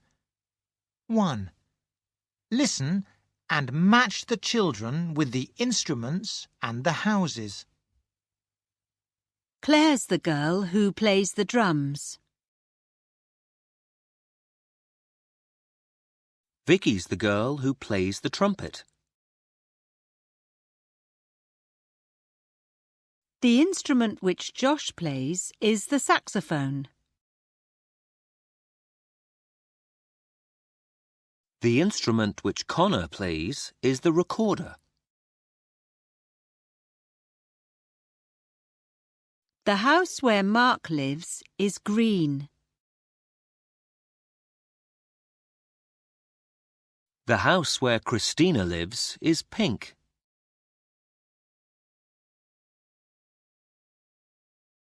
Student's Book, page 85. 2. Listen and say. Connor's the boy who plays the recorder.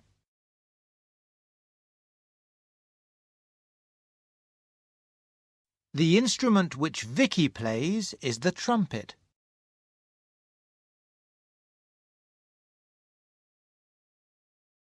The house where Mark lives is green.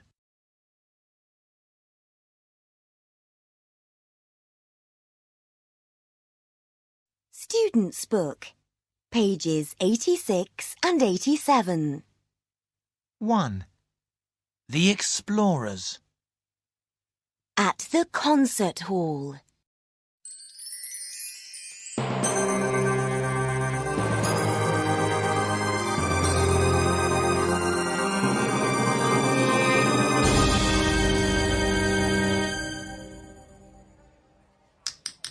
OK, time for a break. You can all go to the cafe now and have a drink and a snack. Shall we stay here and look for the line? Let's go for a drink first. I'm thirsty. I'm hungry too. We can look later. Good idea. Orange juice and an apple, please. And hot chocolate and a banana for me, please. Here you are.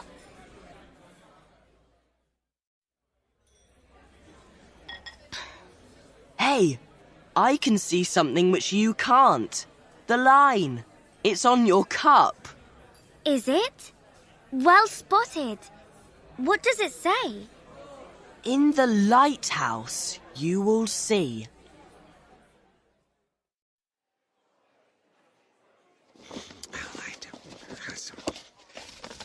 Ha! Here's the map which is going to make me rich and famous. I knew it. Very nice of you, kids. Thank you.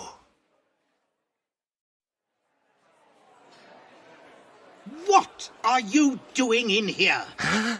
It's the junior orchestra. You shouldn't be here.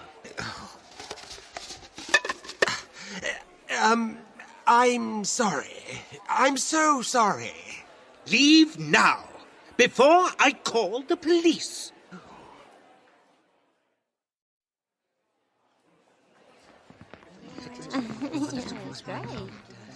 Oh no!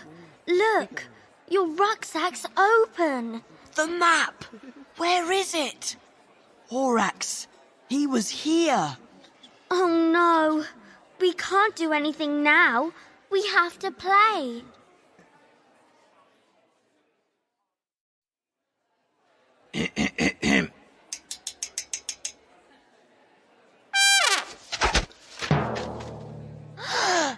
Hey! There's the map! Cool!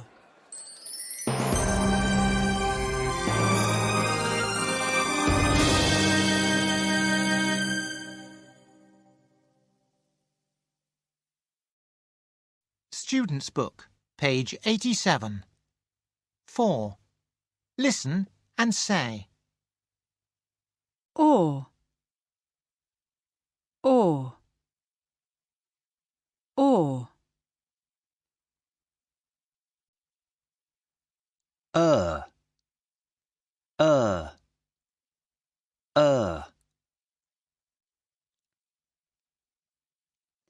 Fern is tall.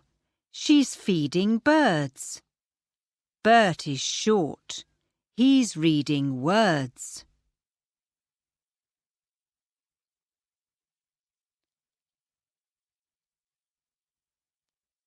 Fern is tall. She's feeding birds. Bert is short. He's reading words.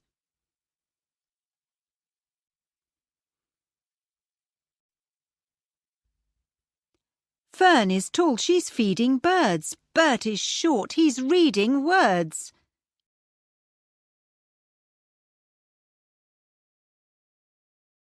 Student's Book, page 88. 1. Listen. Which animal is it? 1.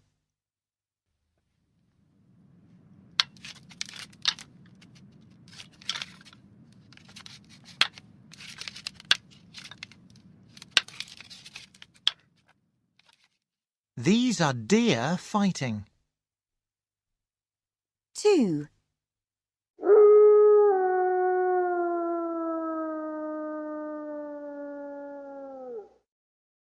This is a wolf howling. 3.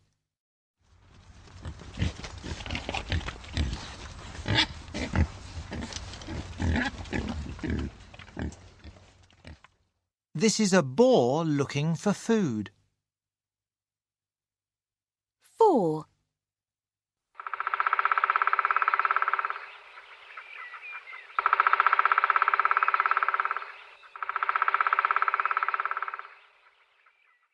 This is a woodpecker pecking a tree. 5.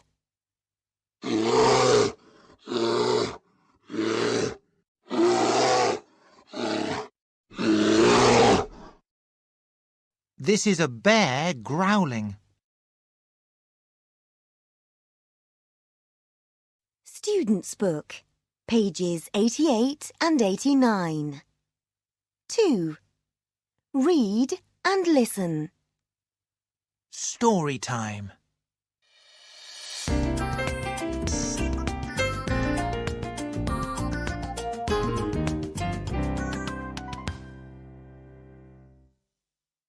The Bear's Dream.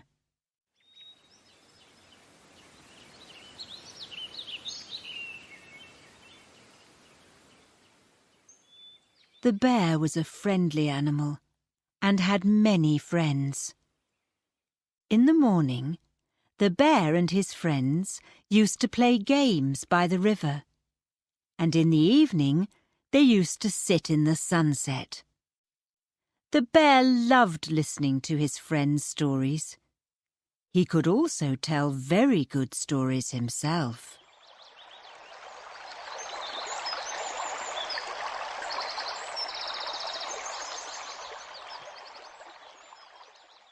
One day, when the bear was walking down to the river, he saw a car. It was going very fast, and suddenly a big bag fell off the car roof. The driver didn't stop.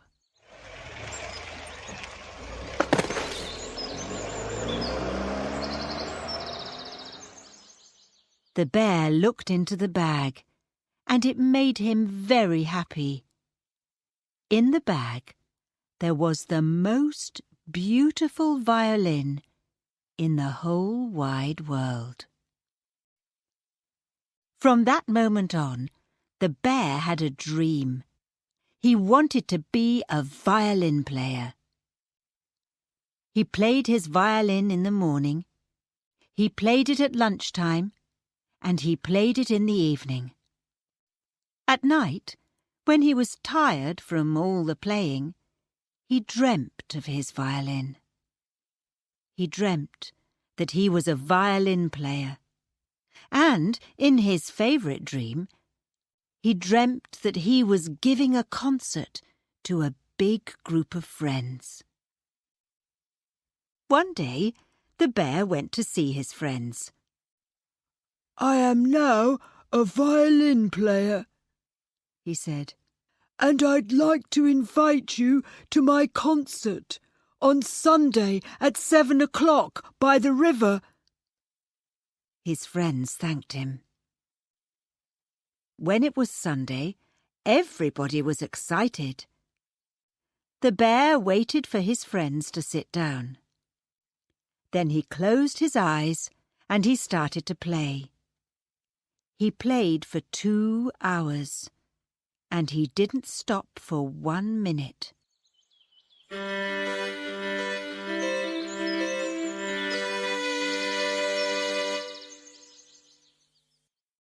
When he finished, he turned and he looked at his friends and waited. His friends were silent. They didn't shout, "Hooray!" They didn't clap their hands, and they didn't say a word. They were silent for a long time. Then the wolf began to speak. "Dear bear," she said, "we love you very much, but you're a bear and not a violin player." The animals laughed, and a minute later they all left. The bear was now alone. He looked at the sun. The sun was going down. The bear started to think. "I think the wolf is wrong," he thought. "I am a violin player." The bear didn't forget his friends. He still played with them and went to their parties, but the bear didn't invite his friends to hear him play the violin any more. He played his violin every day for many hours. He played it in the morning, he played it at lunchtime, and he played it in the evening. He played and played and played and played because he loved it. And the forest birds loved it too.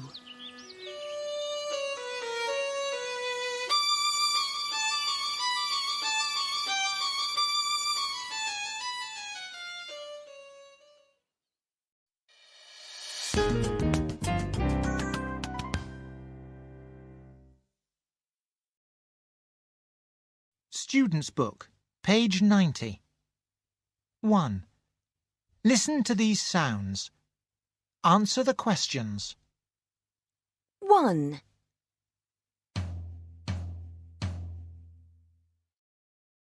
2.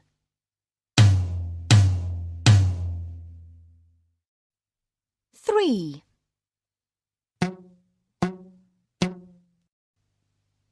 4.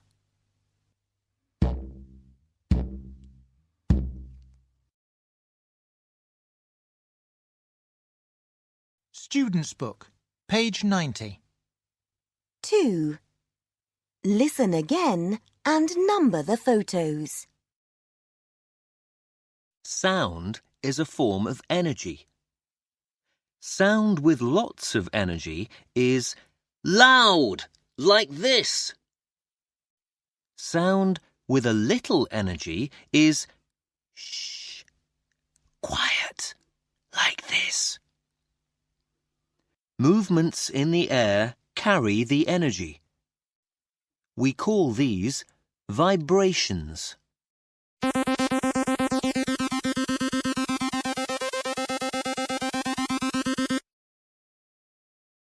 When these movements, or vibrations, are fast, you hear a high note.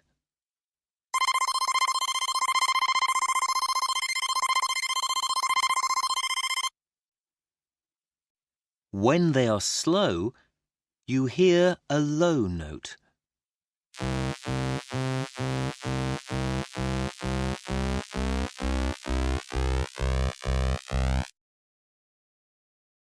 One.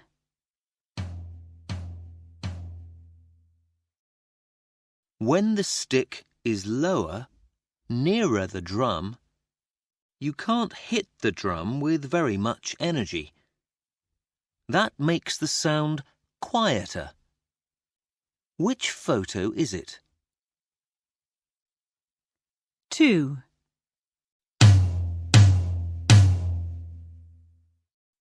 When the stick is higher, you can hit the drum harder, with more energy. That makes the sound louder. Which photo is it? 3. When the rubber band is longer, it is tighter. When it is tighter, it moves, or vibrates, faster. Faster vibrations make a higher note. Which photo is it? 4.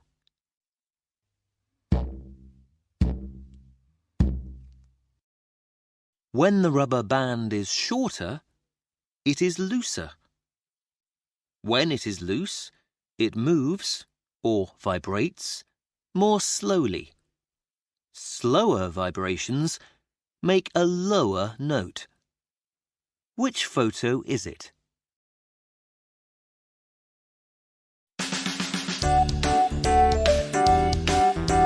This is the end of CD3.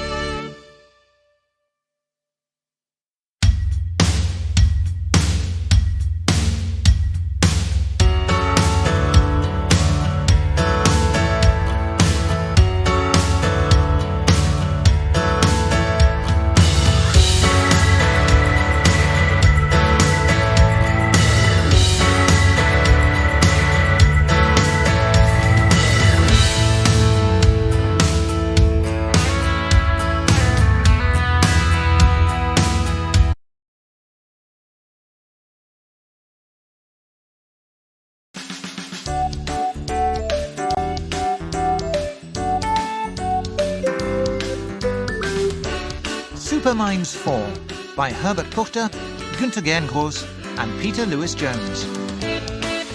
Published by Cambridge University Press, 2012. This recording is copyright.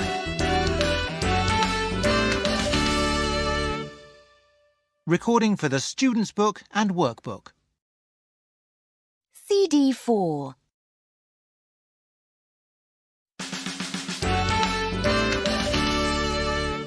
Unit 8. In the Planetarium. Student's Book, page 94. 1.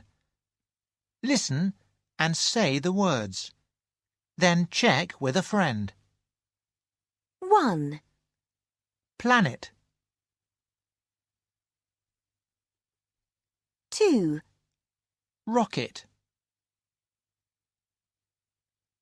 3. UFO. 4. Star. 5. Comet. 6. Telescope. 7.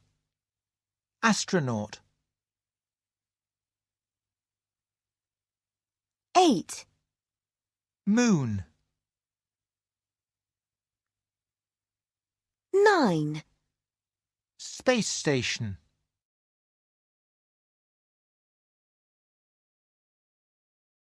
Student's Book, page 94. 2. Listen and answer.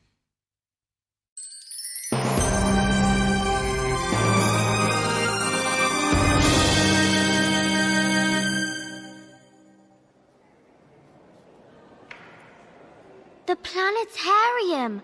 Of course! Good thinking, Ben. Well, it was my grandpa who had the idea. I'm going to phone him at home now to tell him that we're here. Hi, Grandpa. It's Ben. We're at the planetarium. I'm sure you're right about the next line. No, Horax and Zelda aren't here. Just us. Oh, and an astronaut. Bye. Now, does the map say anything about planets? Let me see. It says, look at the planets, look at the stars. Find the line which you need in the place where you are. Look at the planets. What about on the telescope? There's one next to the ticket office. That's a good idea. Let's go and check.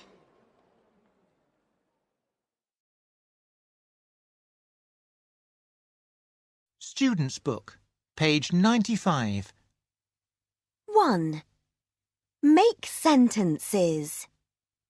Listen and check. What do you think? What will you be when you grow up? 1. I'll be a teacher, and I'll work with children like me. 2. I'll be a photographer, and I'll take pictures of lots of different cities. 3. I'll be an astronaut, and I'll visit the moon. 4. I'll be an ambulance driver, and I'll go really fast. 5. I'll be a police officer, and I'll catch dangerous criminals.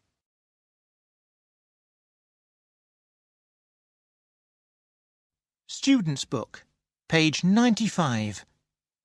2. Listen and say.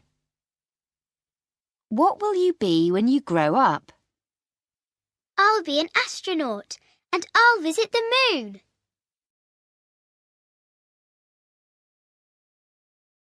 Student's Book, page 96.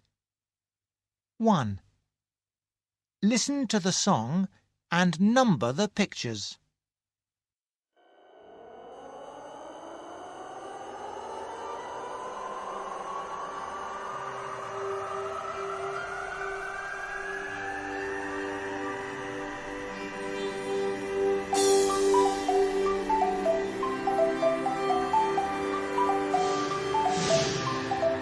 One day I'll be an astronaut and I'll fly through space. I'll live in a space station in a faraway place. I'll climb inside a rocket and fly up to the moon. I'll whiz about in outer space and not come back too soon. One day I'll be an astronaut and I'll fly through space. I'll live in a space station in a faraway place. I'll ride on a comet and hold on to its tail. I'll whiz about in outer space and look back at our trail. One day I'll be an astronaut and I'll fly through space. I'll live in a space station in a faraway place. I'll meet some friendly aliens on Jupiter and Mars. I'll whiz about in outer space and visit all the stars. One day I'll be an astronaut and I'll fly through space. I'll live in a space station in a faraway place. In a faraway place. In a faraway place.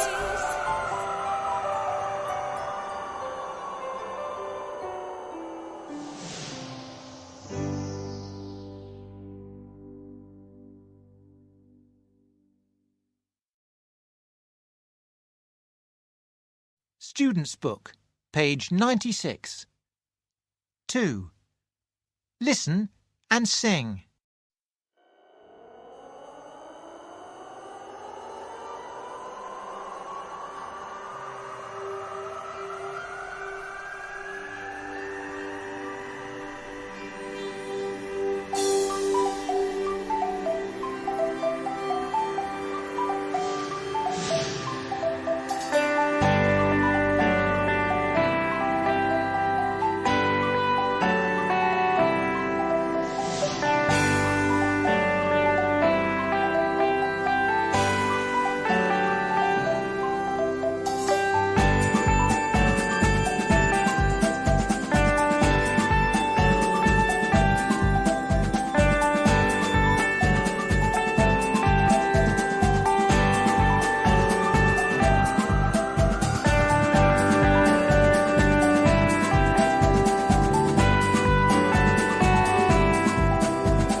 Student's Book, page 97.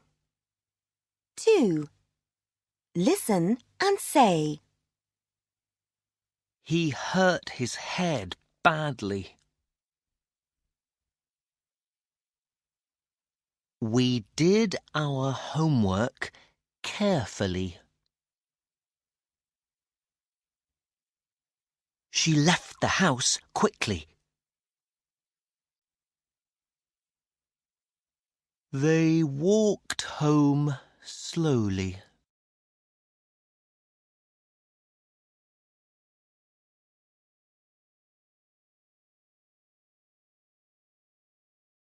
Student's Book, pages 98 and 99.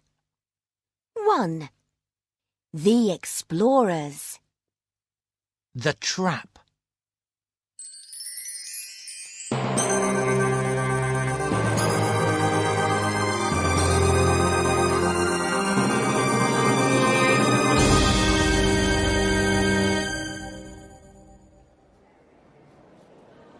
I can't see a line anywhere. No, I don't think it's here. Let's go for a drink and we can think about it. Good idea. Look at the planets.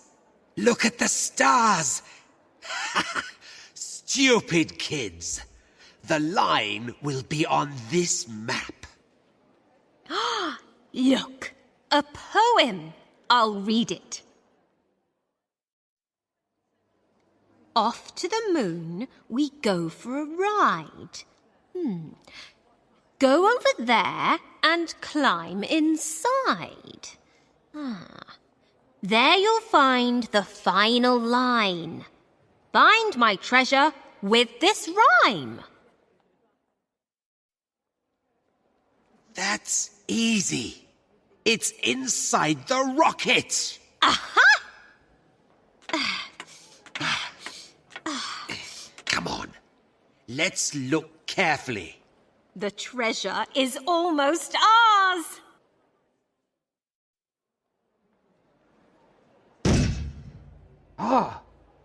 Hey, what's happening? Oh, those kids. It was a trick. We knew you were here. And I knew you were listening to my phone call. There isn't a planet on the map. And there isn't a line here. We wrote the note and the poem to trick you. Let us out! I can't. But here's someone who can. Grandpa, your plan worked perfectly. I knew it. My friend is going to take Horax and Zelda to the police station. He's got a lot of questions for them. Now we can find the last line with no more trouble. And maybe I will find the answer to a mystery of my own.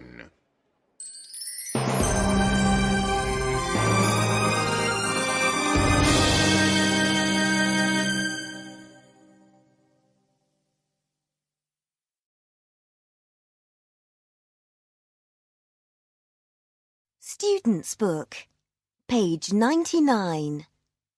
4. Listen and say. Ladder, ladder, ladder.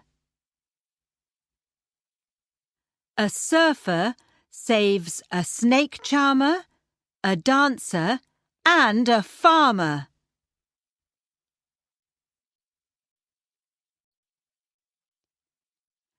A surfer saves a snake charmer, a dancer, and a farmer.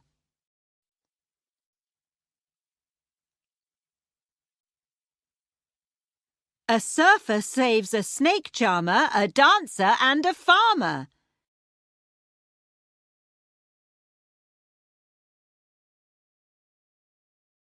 Student's Book, page 100. 1. Listen, colour and write. 1. Can you see the astronaut? Yes, I can. See the flag he is holding. I want you to colour that flag. What colour? What colour would you like to do it? How about yellow? Lovely. A yellow flag. 2. Now, find the rocket. Got it. Let's colour this 2 colours. Red and... Green. OK. Red and green. That will look good. 3. Look at the smallest alien. The one holding a banner. A banner? Oh, where it says, "Welcome to the..." That's right. A banner is a big message for people to read. On the banner, I want you to write moon. Can you do that? Sure. Now it says, "Welcome to the moon." 4. And now, let's colour the smallest alien. OK. What colour? Colour him blue. Not green. No, let's have a blue alien for a change. 5. OK, last one. Can you see the speech bubble? Coming from the astronaut's mouth. Yes. What shall we write in that? What about hello? OK, hello. Write that. Finished. Fantastic. What a lovely picture. Thank you.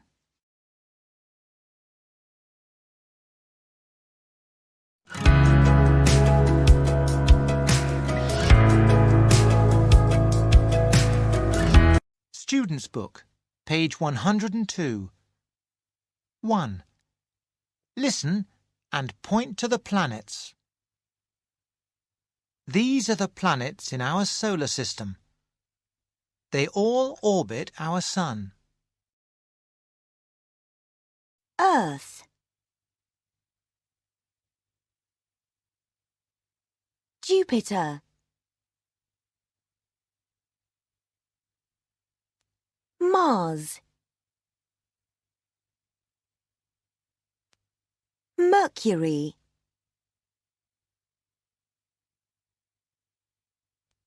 Neptune. Saturn.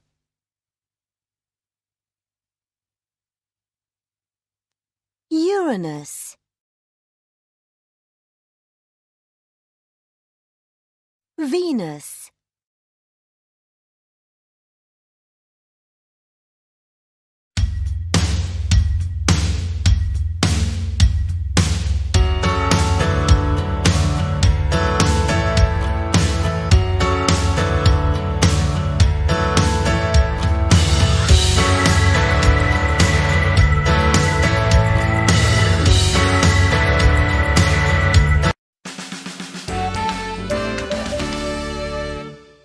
Unit 9.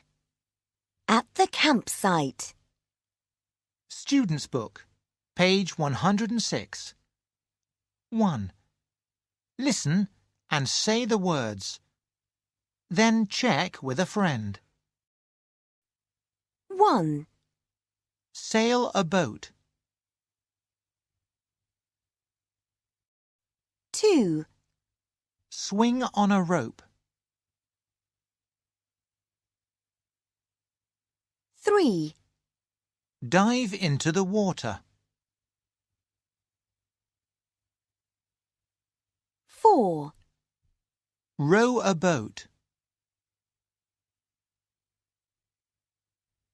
5. Dry your clothes. 6. Make a raft. 7. Put up a tent. 8. Make a fire.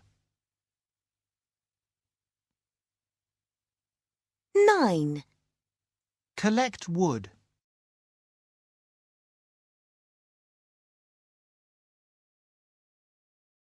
Student's Book, page 106. 2. Listen and correct the sentences.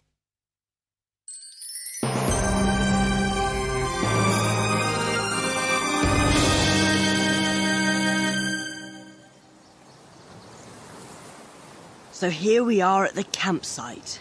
Yes, it looks great. We can really have fun here. We can sail a boat or make a raft. But we aren't here to have fun. First, we must put up our tent. I must dry some of my clothes. Then we must find the last line from the rhyme. Where shall we look? The map shows an oar. Let's go to the rowing boats. OK, let's hire a boat and have a look around. I'm so happy that Horax and Zelda aren't here anymore. Yes, they can't do anything now that they are both in prison. And I still can't believe your grandpa's news. Yes, Horax is the son of the mysterious H. It's amazing.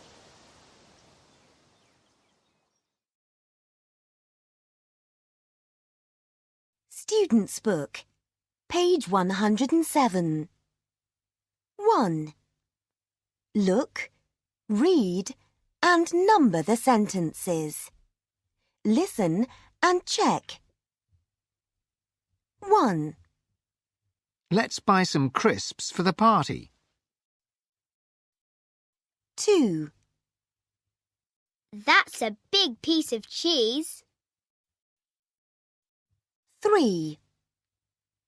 Can I have this can of lemonade, please? 4.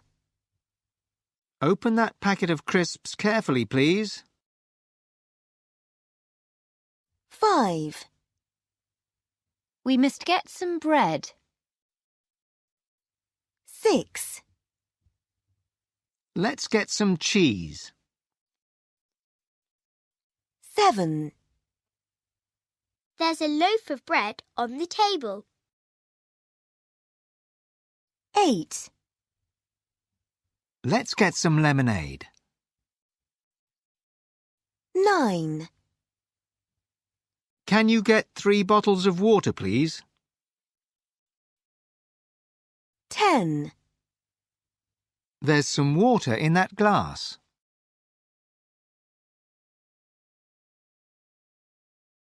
Student's Book, page 107. 2. Listen and say. Here's a loaf of bread. Let's buy a big loaf of bread, or maybe 2 loaves.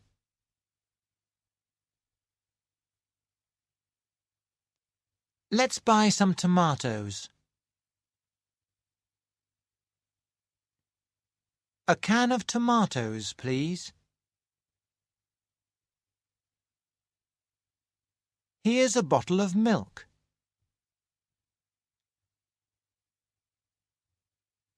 Let's buy a packet of sweets.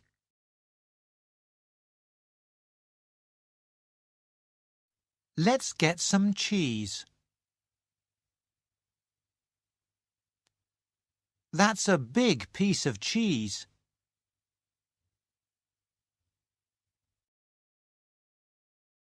Student's Book, page 108. 1. Listen to the song. Circle the food.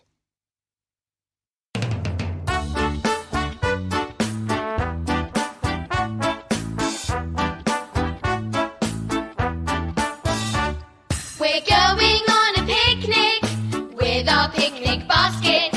Mum put a piece of cheese in our picnic basket.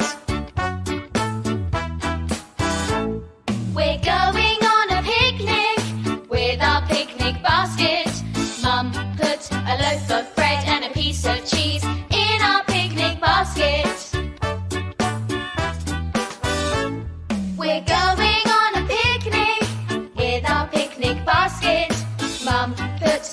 bottle of juice, a loaf of bread and a piece of cheese in our picnic basket. We're going on a picnic with our picnic basket. Mum put a packet of crisps, a bottle of juice, a loaf of bread and a piece of cheese in our picnic basket. We're going on a picnic with our picnic basket. Mum put a bar of chocolate, a packet of crisps, a bottle of juice, a loaf of bread and a piece of cheese in our picnic basket. And so we ate and ate and ate and ate and ate and ate until we ate all the picnic in our picnic basket. We had a bar of chocolate, a packet of crisps, a bottle of juice, a loaf of bread and a piece of cheese. So there's nothing in our basket. Aww. Student's Book, page 108. 2. Listen and sing.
Student's Book, page 109.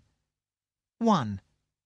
Listen, find, and write numbers in the table. What are you doing? I'm preparing food for our camping trip. Can I help you? Yes, of course. How much bread do we need? 2 loaves, I think. And how many eggs? Eggs? 8. But we have to boil them first. How much cheese do we need? 2 big pieces. How many tomatoes do we need? 4, I think. What about juice? How much juice do we need? We need 3 bottles of juice. Mum, what about chocolate and crisps? Do we need chocolate and crisps? Well, I'd like to take some. OK. How much chocolate do we need? I think we need 2 bars of chocolate. OK then. And crisps? Maybe 4 packets? 4 packets of crisps? OK, put them over there.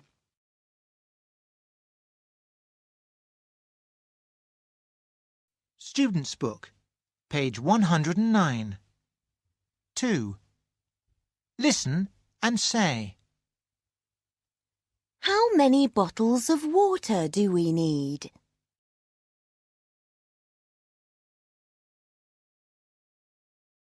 How much cheese do we need?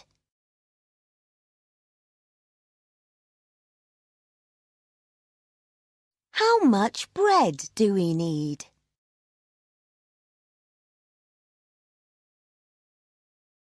How many bars of chocolate do we need?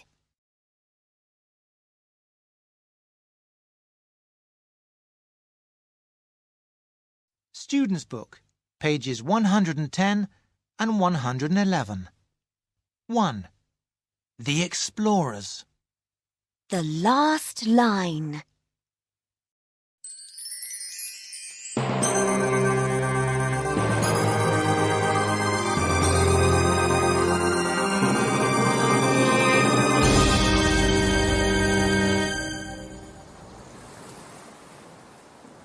We'd like to hire a rowing boat, please. How long do you want it for? An hour, please. OK, that's £5.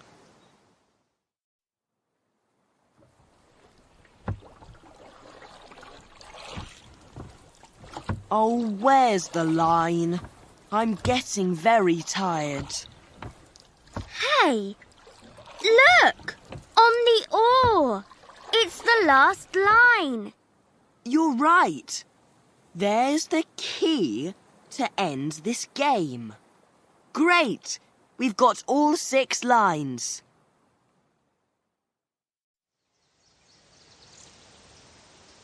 OK, let's put the rhyme in order.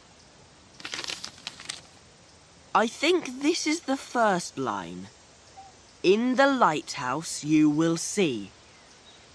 And there's a lighthouse on the beach, near the campsite. Come on!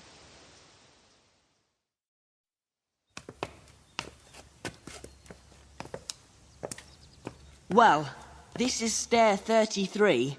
And there's the picture. I'm getting very excited. Me too.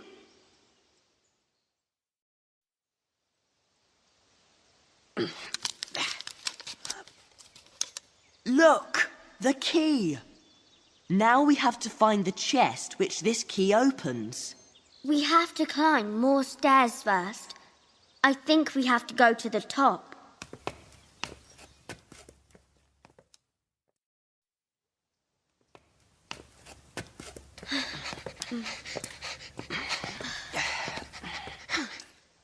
Climb more stairs and look out west. Which way is that? The sun sets in the west. It's over there. And look at the floor down here.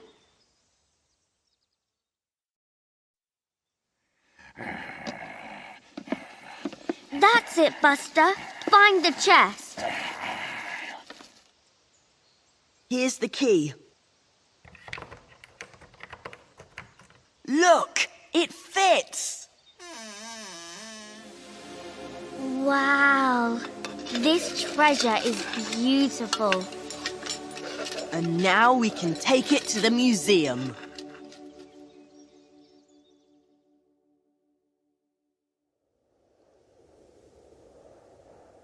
Why did I wear that ring? How stupid. No, it's the children who are stupid. They gave that treasure to the museum! Again? Oh, no!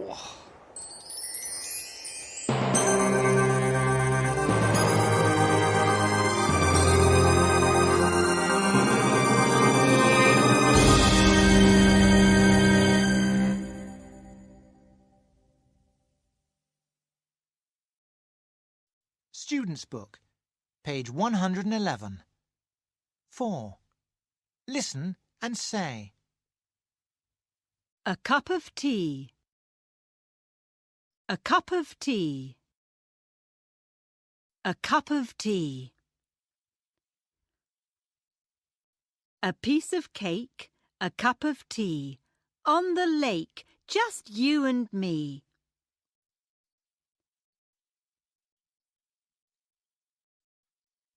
A piece of cake, a cup of tea, on the lake, just you and me.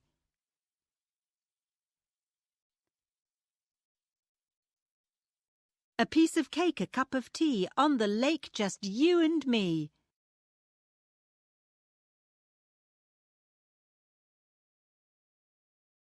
Student's Book, pages 112 and 113. 2. Read and listen. Check your answers. Story time.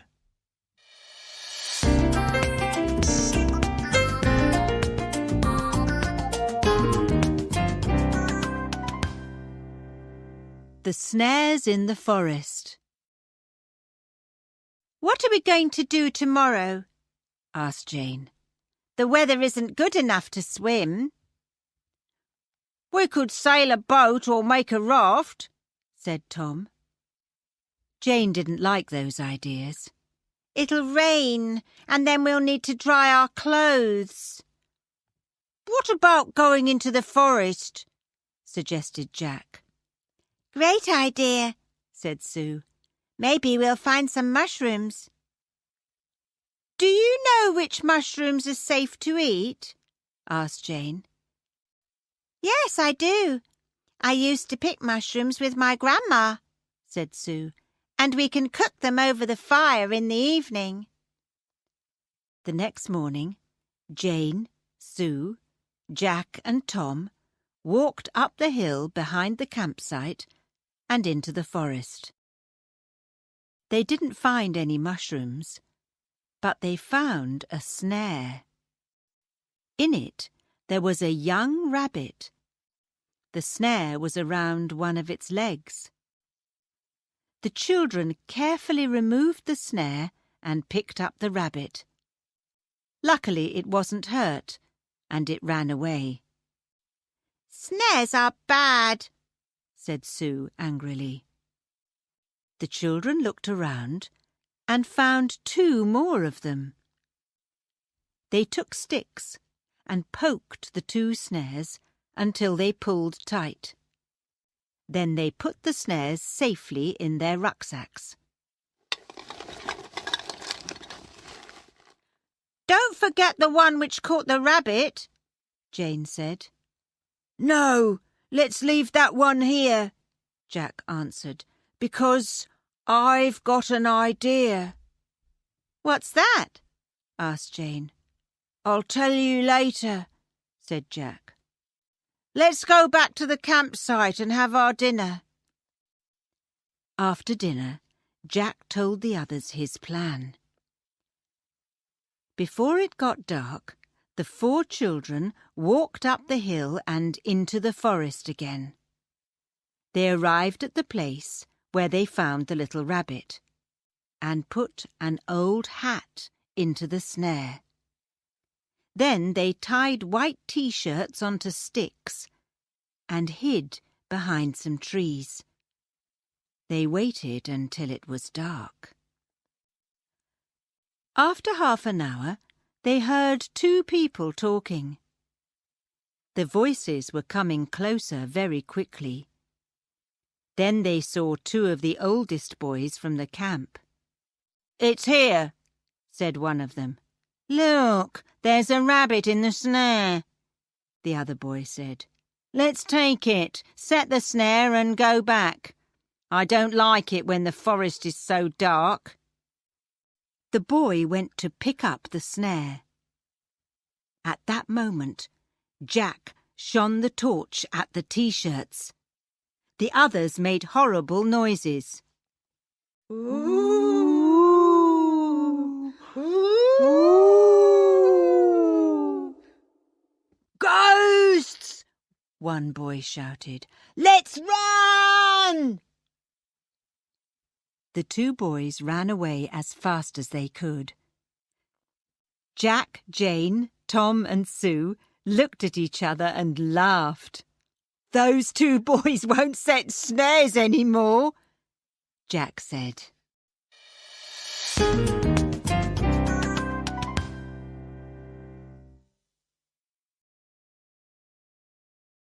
Student's Book, page 114. 1. Look, listen, and point to the symbols on the map. Beach. Campsite. Chairlift. Cliffs. Cycle path.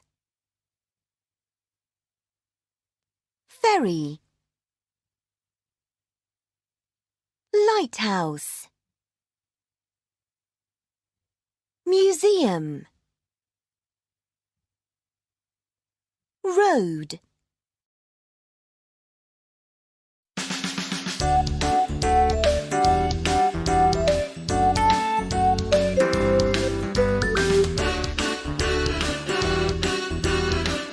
This is the end of CD 4.